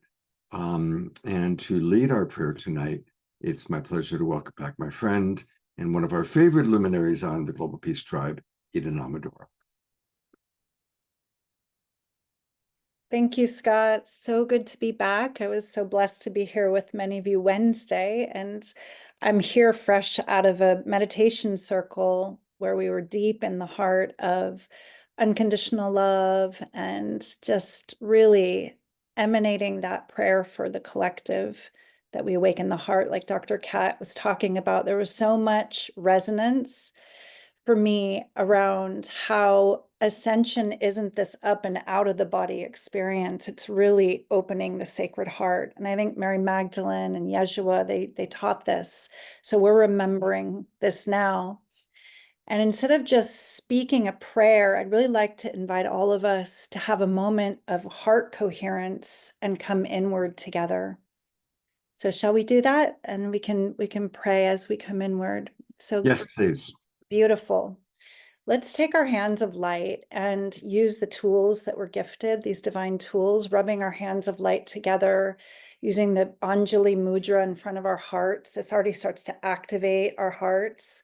Go ahead and close your eyes with me, taking a deeper breath than usual, breathing into the heart space, and especially the back of the heart, and leaning a little bit further back. We're often so racing forward in our minds. So much great information keeps us also buzzing in our minds. So now we're going to let the heart lead and bring the crown back, and giving this chance for the heart to be forward, leading from the heart. Another deep, deep breath, deep down into the back body, with the sound of ah on the exhale. Ah. And these hands of light that are at your heart, let's just open them, keeping the base of the palms together, opening like a cup, a chalice, or you can think of it like a lotus, keeping the pinky tips and the thumb tips touching, the other fingers open, the base of the palm connects. And breathing into this receptive heart, honoring this part of us, whether we're in a male body or a female body, where we are receptive beings. We are both masculine and feminine in our energy. And in the sacred heart, these energies come together. So diving deeper in and feeling the longing of your own heart, breathing into the prayer, the desire, the heart-based desire that is so different than our ego's desire. Feel your own personal prayer in this moment. It may be for peace or health or harmony in relationships. Allow yourself to feel the desire and the longing, and lifting the heart and offering that chalice mudra. Breathing deeper into the back heart, deep, deep down into that place that Dr. Cat talked about, the sacred heart, that place of light, of love, of peace, of truth, of infinite wisdom, and all-encompassing compassion. That place that when I am here and me and you are there and you, we are truly the one heart, cells in the body of the goddess, cells in the body of God. Breathing into that place, feeling your personal prayer, being filled, this chalice of light, that every cell, every molecule resonates with that vision as if it's already coming into fruition. Allow yourself to feel gratitude in the present moment, in this holy now, the high frequency of gratitude. Breathing into that expansion of thank you for all the waters of your body, all the waters in our blood, our cells, to just feel that grace. Find something you can feel grateful for in the now and let it ripple, let it expand. And imagining a golden light from above showering down, this divine light. When Yeshua said, I and the Father are one. Today we sang in the circle, I and the Mother are one. As Kat said, we are truly connected, cells in the body of this divine oneness. Feeling this intelligence pouring into this chalice of your being, breathing it in deeply. Beloved light that we come from, that which is inside of us and that which we shall return to, guide us, ignite our hearts and remind us who we truly are so that we may relax and unfurl that root chakra survival that creates separation, so that we may release the tail tucking, the nervous system contraction, and just feel it now that your spine, the highway to the divine, as Yogananda says, opens with this energy of relaxation and grace, pouring all the way through the chalice of your being down to your root, softening the root, bringing this energy down through your legs and feet, and imagining each one of us opening the soul chakras, walking in beauty on this earth together as beacons of this love and compassion. Breathing that root energy down as the etheric root awakens the soul, the root chakra below, the earth chakra below, and all our roots move down into the earth. Roots of light, this interconnectedness all around the world, that we are here together in love, as love, for the one heart. Feeling the roots of our light connecting like a web for Gaia, for all the cells in the body of Gaia to know they are beloved, for the ones who act out and are hardest to love, need love the most. Feel that chalice of your being overflowing from that fulfilled prayer of your heart in this moment. From that thank you, may all beings be happy. May all beings be free. May all beings awaken to know themselves as whole, as divine. May we remember when we look in the mirror that I am another you, you are another me. One more deep, deep breath. We press the hands of light back together and we bring them down to our womb space, our hara space, anchoring this prayer, this energy, as the energy of our roots take nourishment and support from all the love that we can give each other in this community, this global peace tribe, and know that we're not alone. And we bring our awareness back to this body, this moment, this central channel, and we very, very gently begin to open our eyes. And I bow to you, beloveds.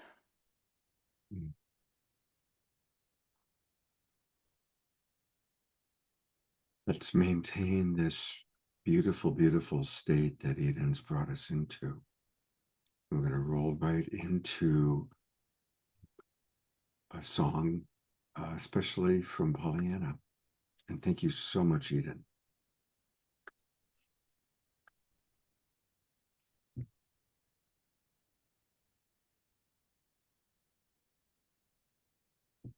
Pollyanna, you're muted, hun. I am? Now we hear you now. Okay. So much nourishment in your message, Eden. And this is a song, it's called Mary. It's a beautiful song written by Patty Griffin. And for me, it's the embodiment of the mother energy, the holding all facets of life, all experiences of life, all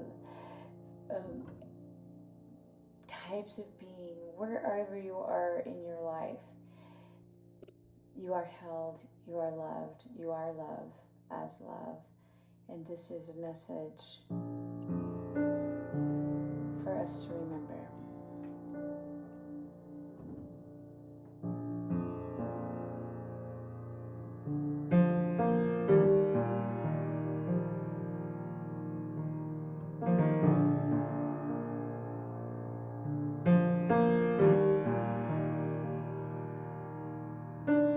Oh, Mary,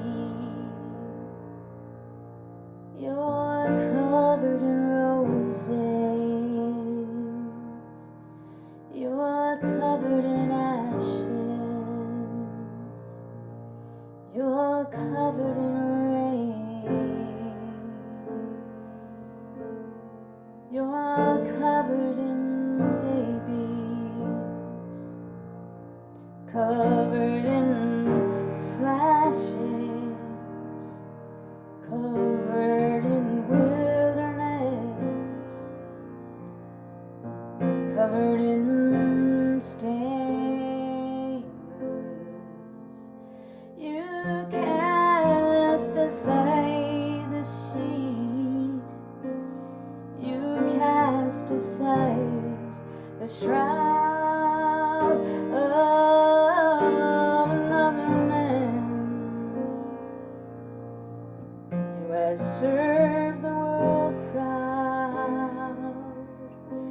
You greet another sun. You lose another one. On some sunny day, and always you say, Mary. Jesus said, Mother, I couldn't stay another day longer. Flies right by and leaves a kiss upon her face. Well, the angels were singing his praises in a grace of glory. Mary stays behind and starts cleaning up the place. Oh, Mary, she moves behind me. She leaves her fingerprints everywhere. Every time the snow drifts, everywhere the sand shifts, even when the night leaves, she's always there. Jesus said, Mother, I couldn't stay another day longer. He flies right by and leaves a kiss upon her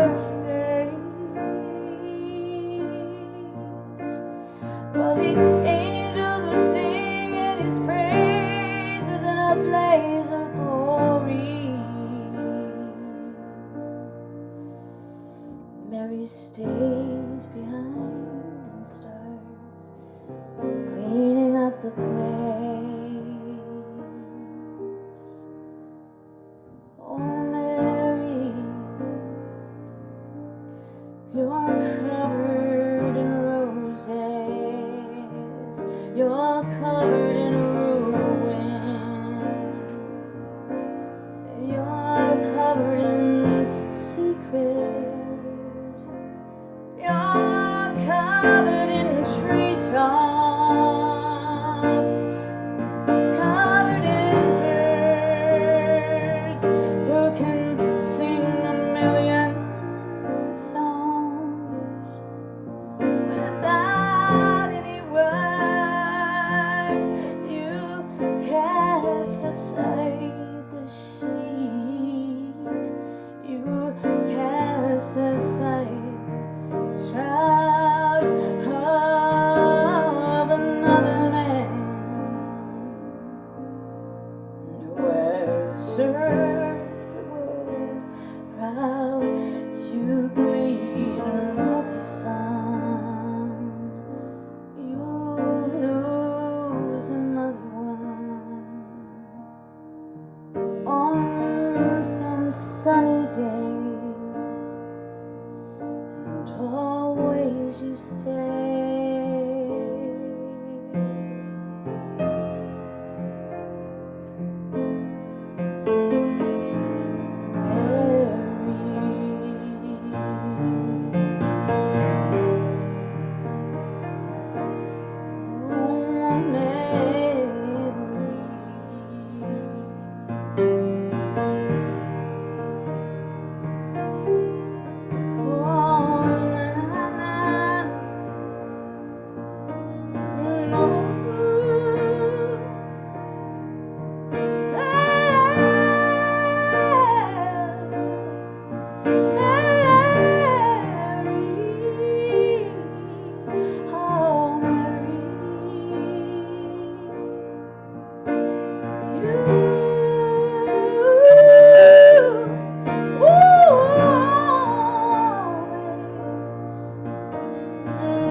Read some of the comments that have come in because people are really blown away with that beautiful song.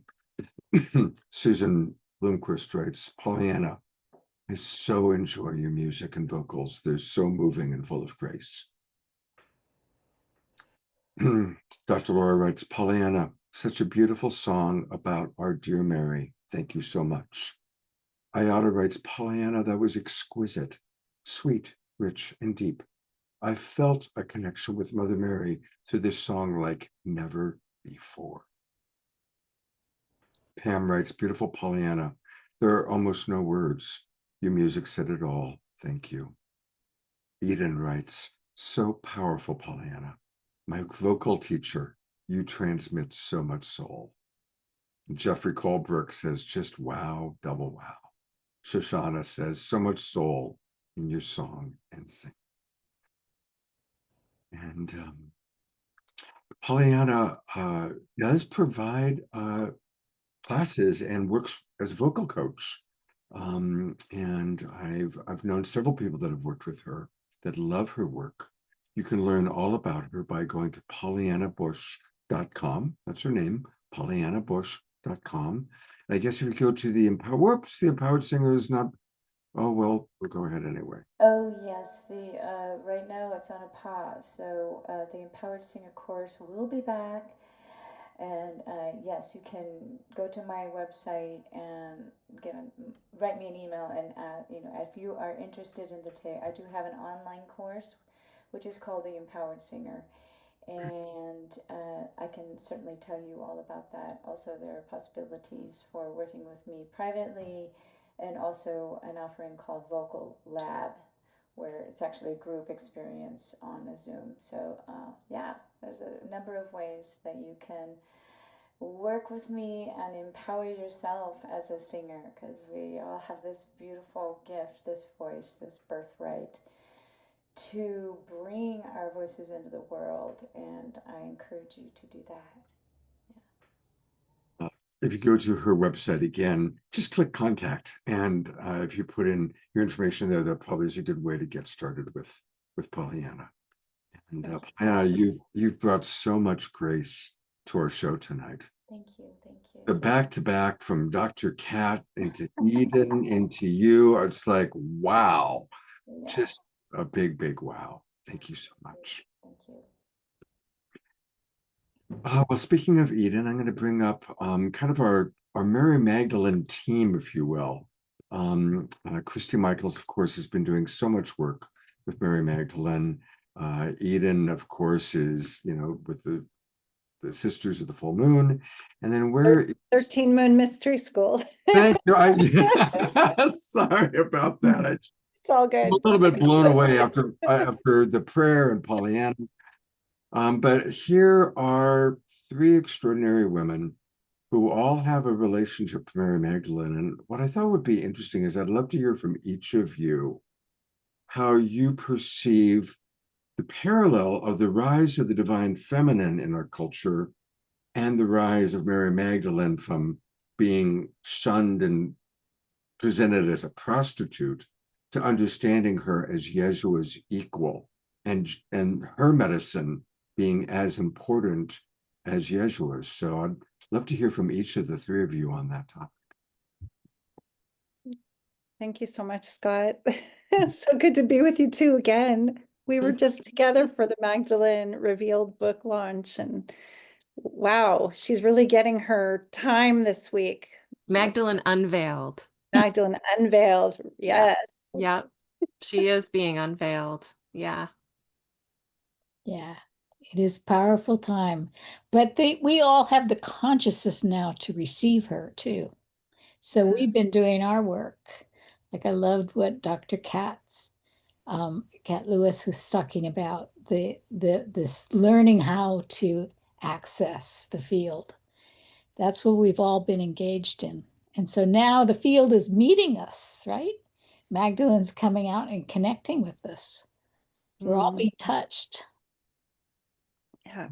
And Scott opened us up by saying now she's being honored as Yeshua's equal. And my heart is like, let this ripple in our little pod of the awakening world that's growing. This might be a new aha. And that being said, the greater world is still needing to embrace the feminine as the equal counterpart, like the Vesica Pisces, the sacred geometry that I believe the way of love, the path of love, Magdalene and Yeshua actually used as a symbol, because it's the symbol of life itself. It is the symbol of harmony and balance. It is the sperm and the egg, the yin and the yang of it. It takes two to come together to create that sacred third, which is life itself.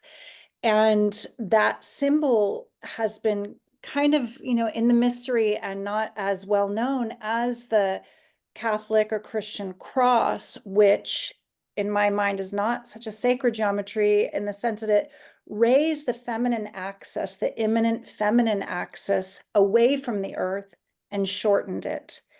And that's been the power in dominating patriarchal control on the planet for thousands of years.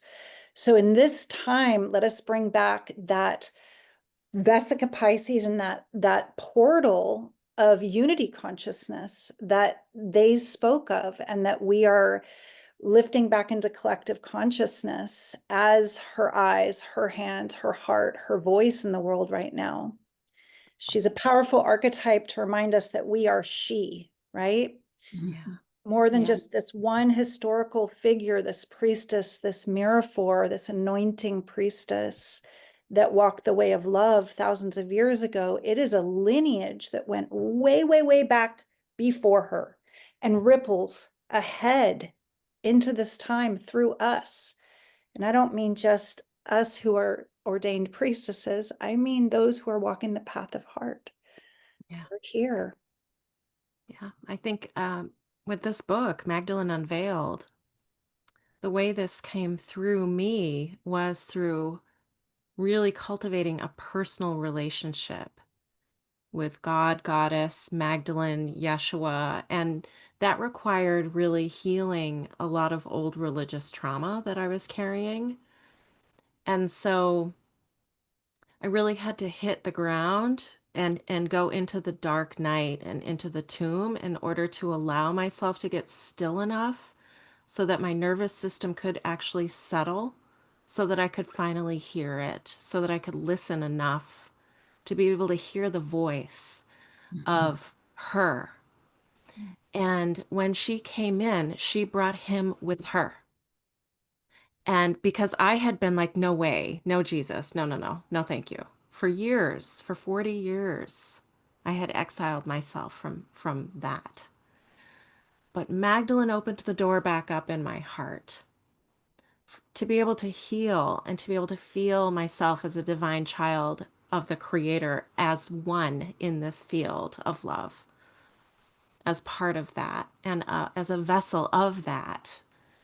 And so the book, and to weave these voices together into these various messages of how has Magdalene impacted your own evolution, and how has the qualities of Mary Magdalene that she represents, both historically and also energetically and archetypally in our consciousness, how has that shifted your relationship with your own heart and thus with other people? And I think for me, a big blessing in this book project, in this activation, and in this relationship that has been now really stabilized, is that I can get myself out of the way and not just be so like dwelling in my own self stuff, but begin to get out of that space of self-centeredness and begin to feel into my connection with other people, which is what the earth needs right now. We need to love each other, love life, love this incarnation, accept this incarnation, right? Mhm. And then that is healing. So beautiful, Jane. Beautiful. Yeah. There's a question that I think is a really good one for all of you. This is from Dr. Laura, and she asks, how do you blend the energies and the stories of both of the Marys together? Mother Mary, Queen of the Angels, the divine feminine partner of Archangel Raphael, a higher spiritual being, well before she became the mother of Jesus. So there's that mythology. And then Dr. Laura writes, I feel that the two Marys were really there for each other, as well as for Jesus, also known as Yeshua, while Yeshua was still alive. I see it as a seriously high-level trinity. So, yeah, what are some of your thoughts about that? Every year, I'd like to dive in. yeah, I can speak to that. Every year we do a Magdalene Moonrise Easter service, which, Easter is typically the sunrise service, which is to honor the risen Christ. Now we offer the moonrise service, which is to honor the risen divine feminine, the feminine Christos, the Holy Sophia Christos, which is what Magdalene was. And so by raising those two up, you have to have Mother Mary there. You have to have the Black Madonna there. It's a trinity. They all work together, and they were incredibly wise women. They all knew what they were doing. When she brought that alabaster jar in to anoint him, It wasn't like she just walked in and said, I just found this jar on the side of the road. I don't know what it's for. I have no clue. I'm just helpless woman. No, she came in sovereign, deep with wisdom, deep with knowledge. She knew exactly what she was to do, for she was to bring the duality together as one. He's the patriarch. He's been up here, right? And the divine feminine's been this blip on the radar screen, barely even noticed. So she rose up, she comes in, and she anoints him and joins in oneness with him. The heros gamos, the bridal chamber, the marriage.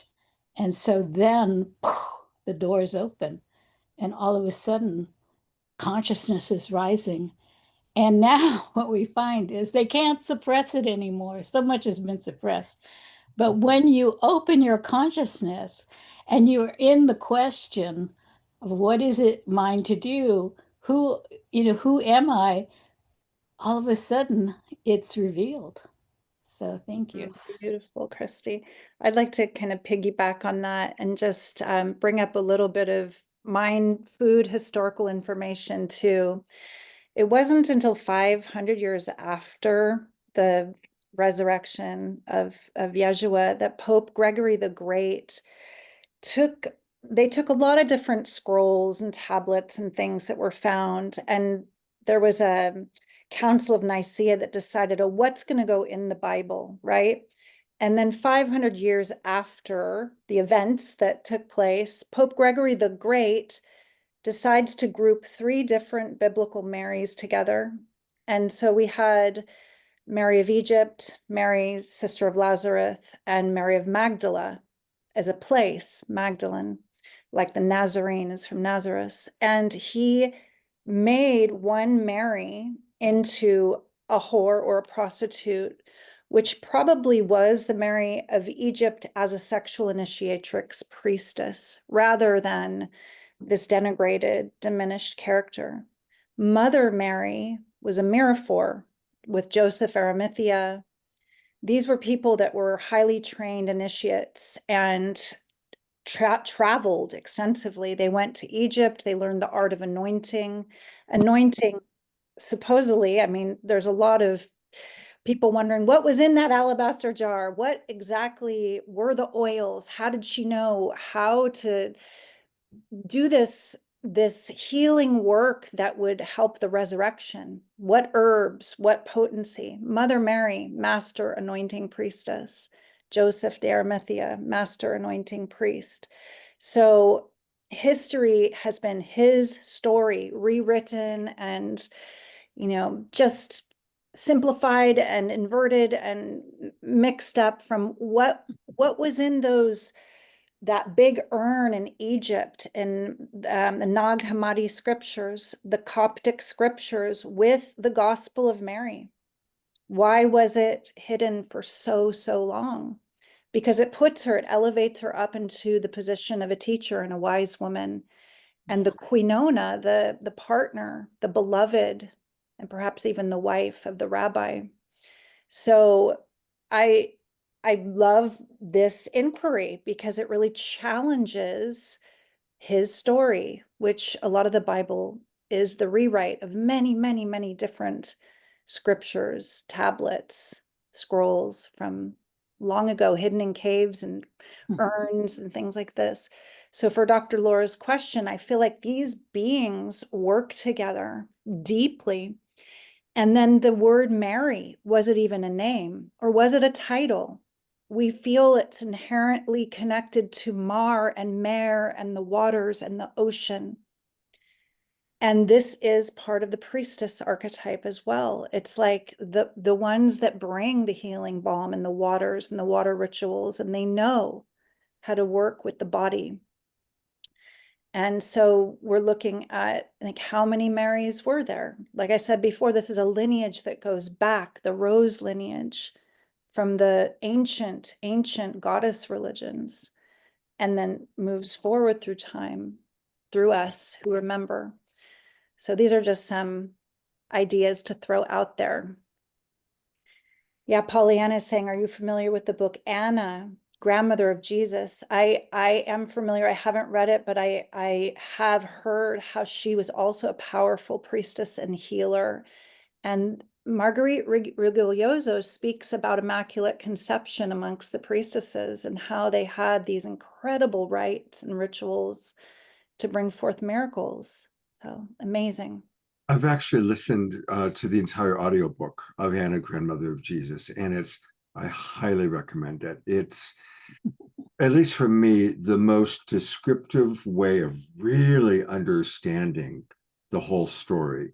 And it goes into incredible depth of who, Mary, Mother Mary was, who Mary Magdalene was, who Yeshua was, who John the Baptist was, how they all interact with each other. It's a really very, very wonderful book, or audio. In my case, I listened to the audio. There's one thing I wanted to share about Mary, Mother Mary, and Mary Magdalene that has just been showing up for me a lot. And it's this notion that they both sat at the foot of the cross and witnessed the crucifixion. They didn't run away. The other apostles ran away. They stayed. They stayed there. And if you contemplate the pain of Mother Mary witnessing her child being tortured and crucified and killed, and if you witness the pain of Magdalene, her beloved, witnessing that, if you could imagine your own child being tortured and crucified in front of you, how much strength and courage does that take to stay there and hold that pillar and that stability of love and trust, and knowing that they had conquered the evil, right? That they actually were winning in that moment. And so Mother Mary and Magdalene, to me, have taught me to sit at the foot of the cross of my loved ones, of my own cross, of my loved ones, my clients, other people. And that I realize that's part of my job now, is because I've been there.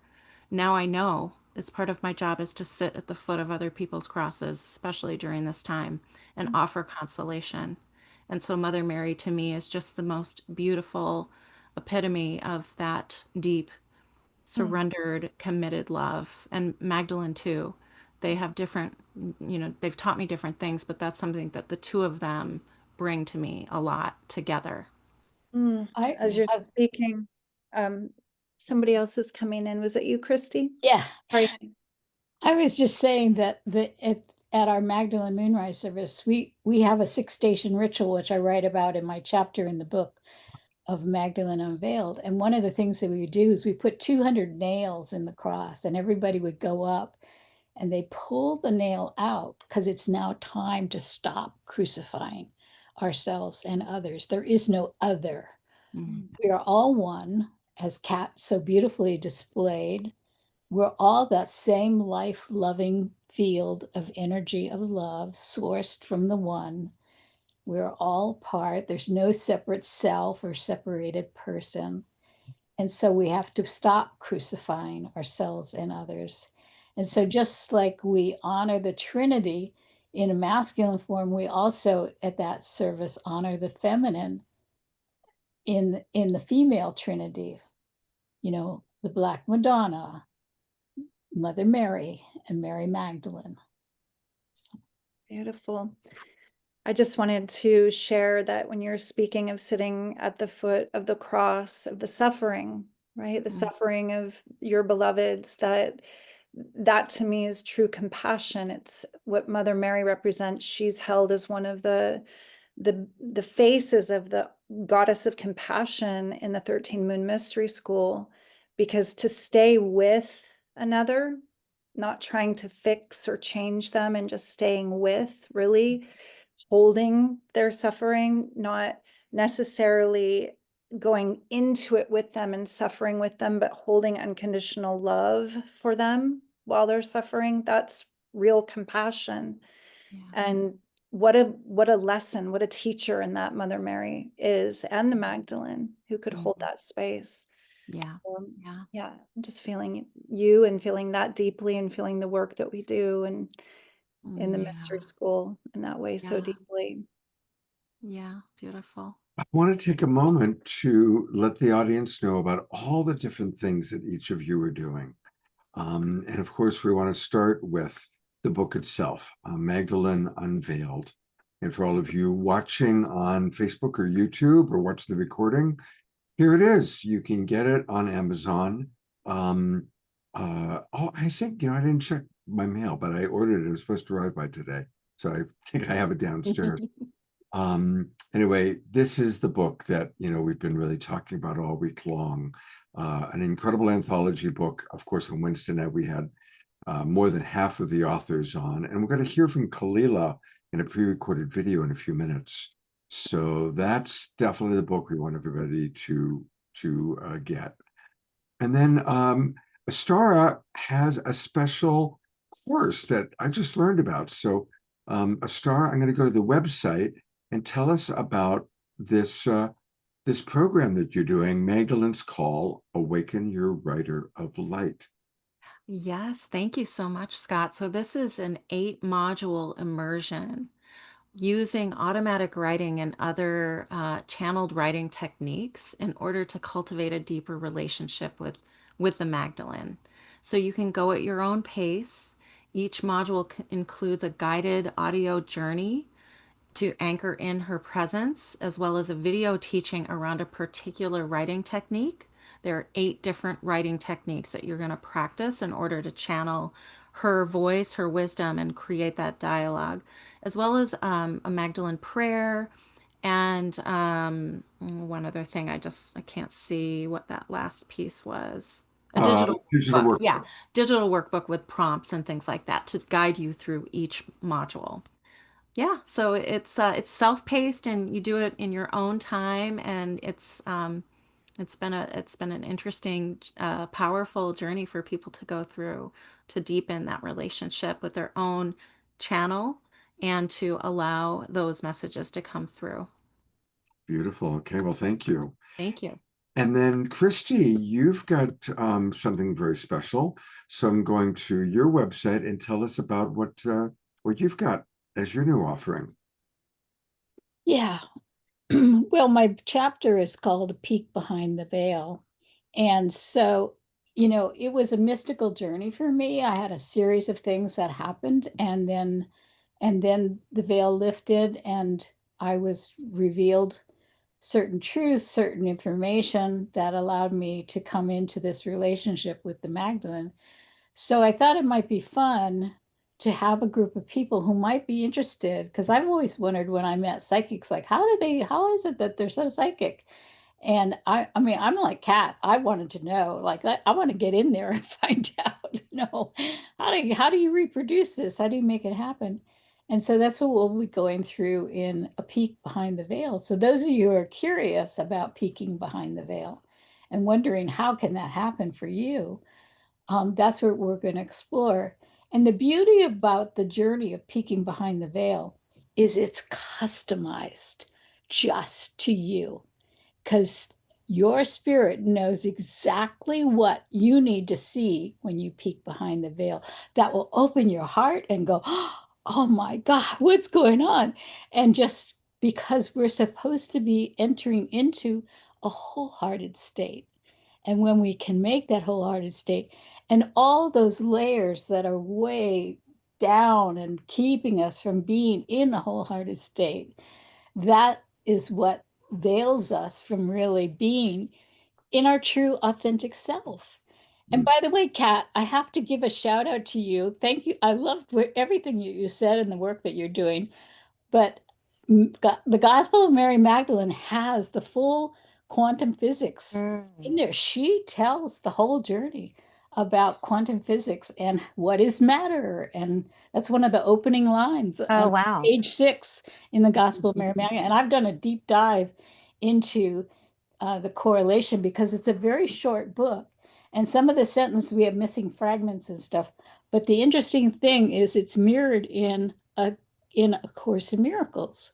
So what happens is where it leaves off, there's a whole chapter in A Course in Miracles that picks it up and fills in all the blanks. Oh, nice. So what version did you read? I read La Loup's version. Jacques The Loop is the Gospel of Mary Magdalene. Okay. And the reason is because his translation is more translated to the notion or the idea of oneness rather than that patriarchal father-child Protestant relationship. So he's really, and so there's a whole, and I have some videos on that. I'm happy to send them to you to. Oh yeah, I'd like that. Yeah. Yeah, that would be great. Thank you. Beautiful. Well, while we've got Kat on camera with all of you, she had actually asked a good question in the chat box, which was, did the Marys know that he could resurrect the body prior to the crucifixion? My sense was that they were in deep preparation of this. Yeah. That there were tools that they had, both inner tools, meditation, adept, initiate tools. Yeah. Like the mystery schools of Egypt, and the physical tools of the herbs and the potions and the anointing that were helpful for the bleeding and what the pain that he would go through. Yeah, that's yeah. I mean, my understanding of being able to resurrect the body would be that it's really, we have to start to understand time too. And that really what we experience as time is really just shifts between frames of reality that already exists. So he's not, he's, my understanding would be that he would, I would think that this is what he did, is that he just withdrew his energy from that physical body and then was able to then just go into his heart or just make it manifest again, because that information of our divine blueprint is actually in the field. Mm-hmm. There's actually a documentation now with Sri Kaleshwara where he translated the palm leaf manuscripts that are thousands and thousands of years old, and it talks about the technology. And you remember in the La Pietra where Jesus is draped across the front of his mother's womb, and his womb center and his mother's womb center are connected. They're like in sync with each other. And she was the one who was the master, according to Sri Kaliwar Shara and his teachings, that she was able to take him back through the cosmic womb to the cosmic mother. And then from that place, she was able to bring him back into his light body. So she was the one who was enabling and assisting his moving in, because like as you said in your thing, we are not this physical matter. These particles come down and they form what looks to be a solid thing, but there's nothing solid. When you take an atom and you look at the nucleus, and the closest electron to the center nucleus is 13.5 football fields away. If the little thing in the center, the nucleus, is the size of a ping pong ball, that's a lot of space. So we don't really have bodies.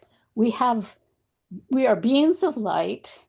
And so because of her mastery, and she was one of the greatest masters of all, she was able to help elevate and help support her son in getting up into his light body and then appearing.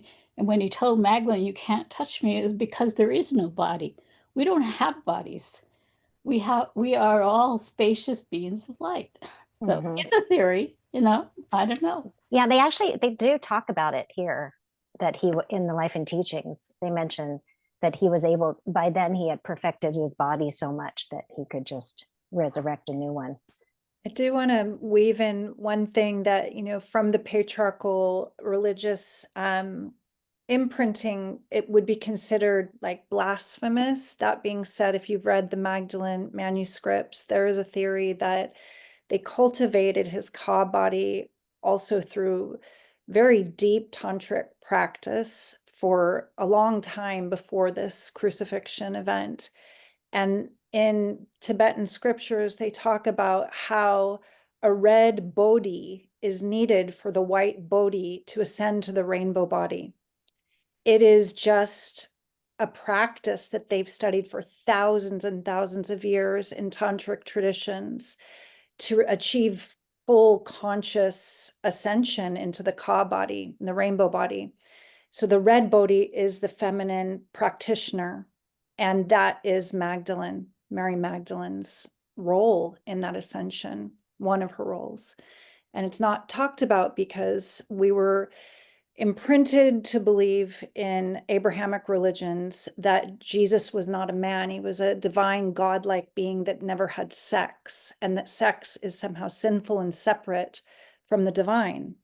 So there's a lot of unveiling with the divine feminine rising and Magdalene unveiled, that our sexuality is sacred and powerful, and our Kundalini life force, our creative energy is part of this ascension process. Yeah, and then there's the day-to-day. I keep kind of coming back to the day-to-day, like living here in the body as a human. How am I resurrecting myself today, in my life from whatever's taken me down? So there's so many layers. It's such a mystery. There's so many layers available to us around the depths of how far we can go with these codes, with resurrection codes and the ascension codes and all of it. It's really fun. I love how you're keeping it really down to earth and practical too. It's like, right, just to be in a high vibrational state, to ascend in our attitudes and approach to life from lower frequencies on the scalar frequency, like to get out of shame and fear and to resurrect ourselves into love. Yeah. Yeah. Well, with that, I think we do need to move on. I did want to remind people we've taken a look at your other websites, but we haven't looked at EdenAmadora.com. And Eden, you bring so much. You bring music, you bring prayer, you bring wisdom. And so people can learn more about her offerings at EdenAmadora.com. I'd like to invite them to go to free offerings and to sign up for the live spiritual masterclass. I'm going to be doing a Lionsgate one. It doesn't say that. We haven't upgraded the page, updated the page yet, but we will be emailing you the link to the Zoom for the Lionsgate, emailing and inviting for a really wonderful call on August 8th. Right. All right. And I know you opened the portal to the Lionsgate a couple of days ago. So thank you for that. And we are about to go to a pre-recorded video with someone that I know that you have a lot of fondness for, Eden. So while I've got you on camera, what would you like for our audience to know about Elaine Doty, also known as Kalila? I would love to introduce Kalila if I can. Okay, so Kalila is my mentor, and really I entered into the mystery school through her heart of unconditional love and empty presence, and the remembrance that I experienced sitting in what we refer to as empty presence, open-eyed meditation together. This was 17 years ago. It completely changed my life. She is a powerhouse. She has created an online presence for the archetype of the priestess to ripple back into the world and touch, I mean, thousands and thousands of women all over the world with priestess presence. Jane Astara is part of that, as well as I'll be partnering with Priestess Presence and teaching the Ruby Circle next year. So I love Kalila. She's a lioness of a human and just the biggest heart. She has taught extensively through the Shift Network about Mary Magdalene. And yeah, you'll feel her awesome British character for yourself when you watch the video. Yeah, she really is quite a character. Thank you for that introduction, Eden. And Astara and I did a pre-recorded video with her last week. So let's go right in and get ready.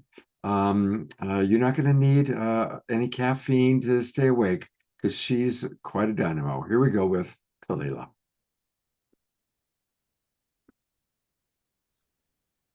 This is really exciting.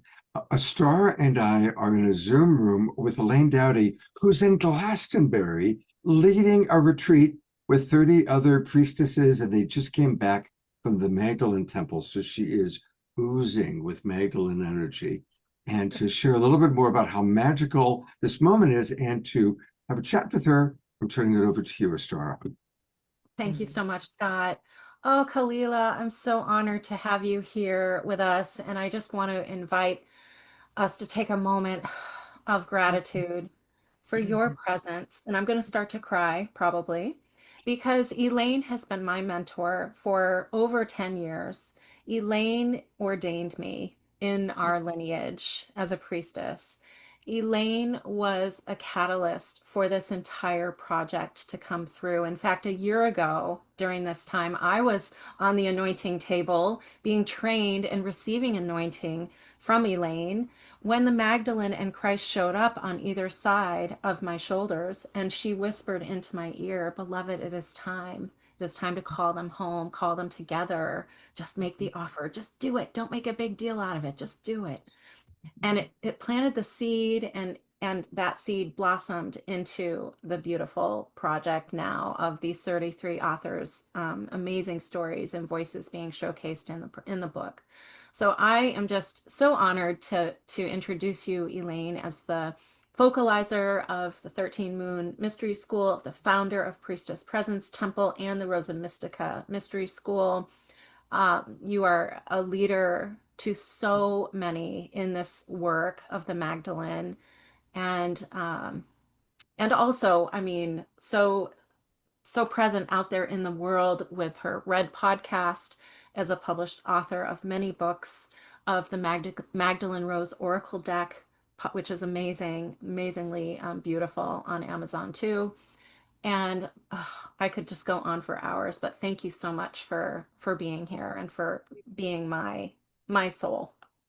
Oh my goodness. Well, you know, I feel like the goddess is weaving us, the Magdalene is weaving us, because as you said, right in this exact very moment, I am sitting in Glastonbury, having been working all day, anointing 30 women who have received and been Christed by the Magdalene holy oils. And the fact that we are here about to step into this extraordinary offer out into the world of this book that brings together all these different voices of the Magdalene and the rising up of this divine feminine consciousness and this collective archetype of the Magdalene is extraordinary. And I remember the moment, Astara, when you were sitting, you know, like in Glastonbury and having this idea, and then in my kitchen at the kitchen table with me, and we kind of plotted the whole thing out, and we're like, well, you should do it, just make it easy, make it happen. She wants it to happen, and here we are a year later, and it's burgeoned into this extraordinary offering. So I'm so excited to be part of it, my love.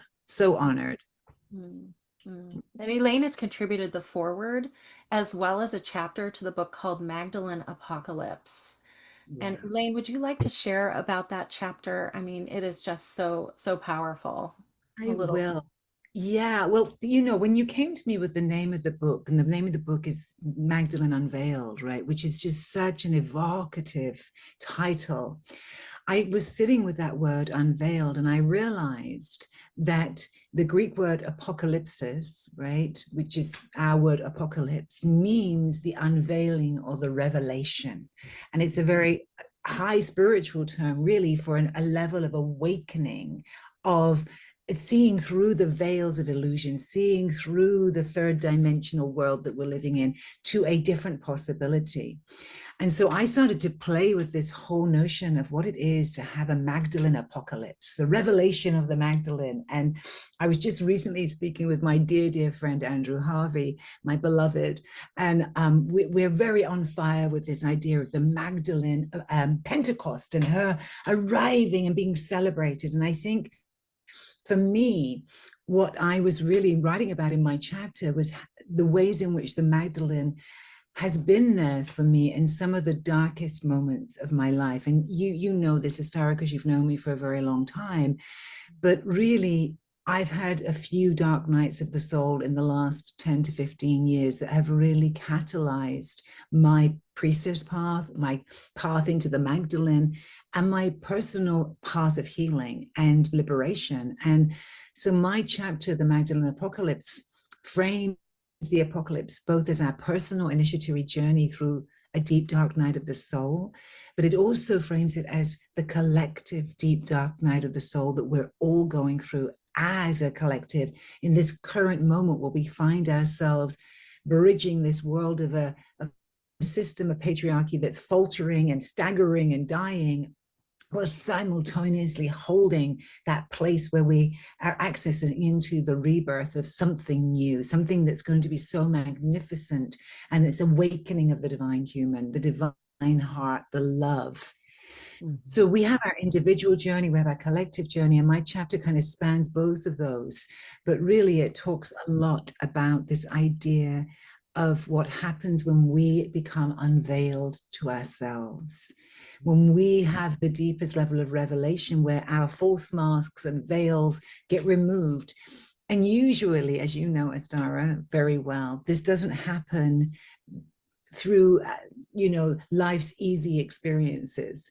It happens when we are really challenged. And so, the last 2 or 3 years, I've been very challenged with some pretty difficult health situations that I've been dealing with. And the backside of that, the deep side of that, has been that my pathway into understanding the way of love and really embodying the way of love as I have come to know it through the Magdalene has also been greatly deepened and really gifted to me.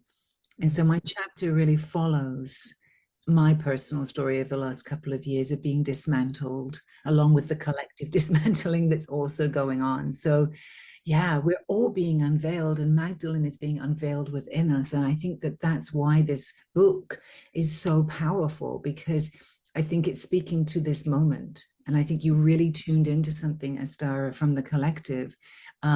They're obviously taken off because we have so many authors sharing so many stories. And by the way, all of the stories are just extraordinary. I have had the great honor of checking out and reading a bunch of them, and they're really just beautiful. Beautiful. Thank you. Thank you so much for sharing that. And I know how you have journeyed through the underworld with the Magdalene, and my journey has echoed that in many ways. And your way showing has allowed me to sit underneath the black veil with the Magdalene, moving through grief, embodying this frequency and choosing love, literally choosing this path, which is so different when it becomes an embodied choice as opposed to a mental Isn't it though? Isn't it though? Yeah. I was talking about that today, around the choice to walk as love, as an embodied vow and state, and how different that is than the idea or the concept of love. And for me, that notion of what does it really mean for us to walk as love is at the center of the Magdalene path. And it really is a deep daily practice of asking, where did I fall out of love today? Where did I not speak from love, act from love? And a deep inquiry as to what love even is. And I think that that's at the heart of the Magdalene path, is that we have an assumption that we understand what love is. And what I've discovered in my many years of traveling this path is I had no idea what love was, really. Yeah. Right. The petals just continue to blossom open and more layers become available. And wow. And I think for me, to this journey with Magdalene as a form of the Dark Mother has helped me to embrace the dark as a huge part of my experience, and finding gratitude for it, and knowing that that's where I need to venture in order to find more light and to expand again, and to be able to hold that space for others. Yeah. Thank you. Yeah. The black veil, I'm glad that you brought that up, because really that to me is the dark night of the soul, takes us into the black veil. And the black veil is a place that we have been taught to be scared of. We've taught to resist it. We've taught to fear the dark mother, or the darker faces of the feminine, right? They've been reviled, and those are the parts that have been really shoved aside and shamed and humiliated and castigated over the last few thousand years. And yet there is something so powerful about being willing to go into the dark and to really be really undone. And I think we as a culture are going through that right now. I think that we're in the dark night of a soul, and we collectively are being asked to let go of and to be willing to midwife and death, right? Be death doulas to a way of being in a culture that we know no longer works. And that, I think, is why the Magdalene is so powerful in so many of us. Many people ask me, well, do you mean Mary Magdalene? Are you talking about Mary Magdalene, the person? And I'm always making that distinction where there's a lot to be learned from Mary Magdalene, the person, and her amazing legacy that she left us over 2,000 years ago. And then there is a distinction I make, which is that then there is the collective Magdalene that is rising through all of our voices, men and women alike, who are saying it's time for us to activate the Christed consciousness of love, real, true love on the planet, and to be able to walk that not as an idea, but as a passion, as a devotion, that we're actually bringing that forward in our everyday lives in every moment, whether we're at the post office or in the grocery store. Today I was walking down the street and just being with people, but being with them from that place that's intentional, that's bringing that Magdalene energy forward and unveiling her within ourselves, and thus unveiling her within the collective. Yes, and I feel what you're saying as you're walking down the street in Glastonbury, just transmitting this frequency. It does require getting out of our own way to be able to want to transmit it to others and to create that connection and that community and that heart connection, and to seed that frequency into the field. Yeah, we've been told that love's not enough, right? We've been told that love is not where it is. We've been given that message, very deeply. And I think part of what we're having to remember is that we don't know what love is. We've been removed from what real love is in all of its 144 names. And the journey to reclaim that is the Magdalene's journey. That is the Christed heart. So I'm over the moon excited to be part of this whole offering. And I just want to bow to you, sweetheart, for midwifing it and bringing it through and really devoting yourself to showing up in service to her. Oh, thank you. Thank you so much. Gratefully, honey. What a wonderful little homeopathic dose of Elaine's medicine. And Elaine, I mean, we could do an entire show with you because I love how eloquent you are. And I just learned a lot. And I think we've done 5 or 6 shows on the Magdalene, and there's things you shared just now that was new for me, new insights. So I'm excited. Elaine's going to be part of our big tribute to Andrew Harvey on September 13th. So we'll get more Elaine then. And thank you so much for taking the time out of your retreat to share with us today. I'm clad in anointing oils. If only you could smell me. I am absolutely a cacophony of beauty. I'm just giving that anointing to all of you, wishing I could place my hands, holy oils on your bodies right now. So good. It's so good. Thank you. So I will bow out. Thank you so much for inviting me and being so gracious as to include me in all the ways. And I'm honored to be here, and how exciting. And I will see you all at some other point, and with Andrew Harvey for sure. So thank you, Scott, for inviting me. My pleasure.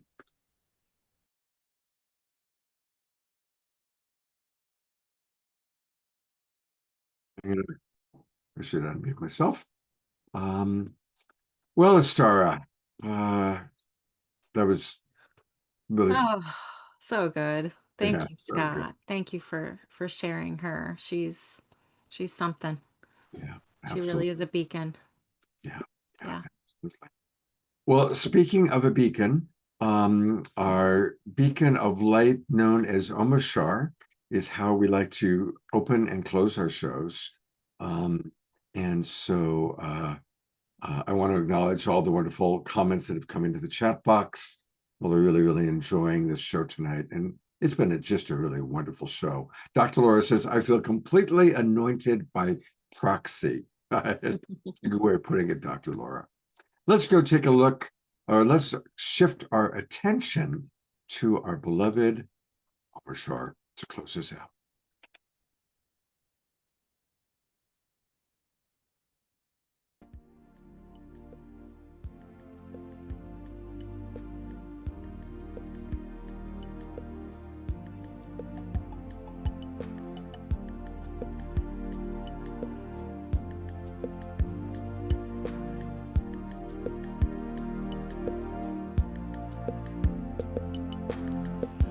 Sometimes it feels so hard to move along, saying goodbye to yesterday. Take heart, my friends, there is a new song bringing us back to our homelands. When something troubles you, just call out my name. I am the one who loves you. Be still within, hear what I say, and give me the chance to be with you. We are one heart, one mind, one soul, working together to heal. And there are no walls between us now. It's a celebration of union. So when you're feeling down and on your own, take a look around. I am in everything. Give me your burden, walk into my arms. I will lift you up, I will hold you. We are one heart, one mind, one soul, working together to heal. And there are no walls between us now. It's a celebration of union.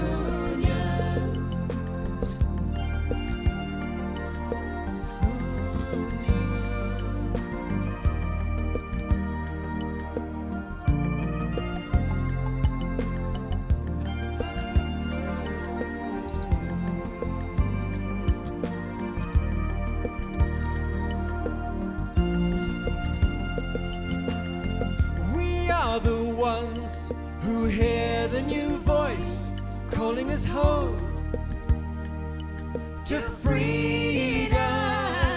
Fear not, my friends, this is a new place full of new joys and happiness. Yes, we are one heart, one mind, one soul, working together to heal. And there are no walls between us now.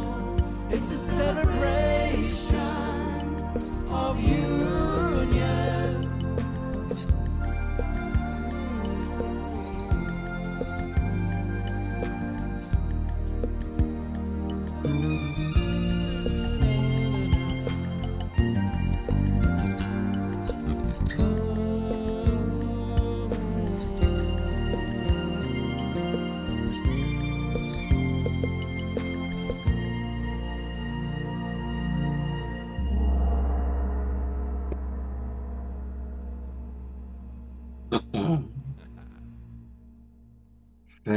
Thank you, Amachar. Absolutely beautiful. We're going to go to gallery view so that all of you who have your cameras still on. Thank you, Desiree, for all that you provide. Thank you, Diara, and of course, Astara, Christy, Eden, Dr. Cat, all of our presenters, and Pollyanna, who's got her little red riding hood up there. So thank you. It was a beautiful, beautiful show.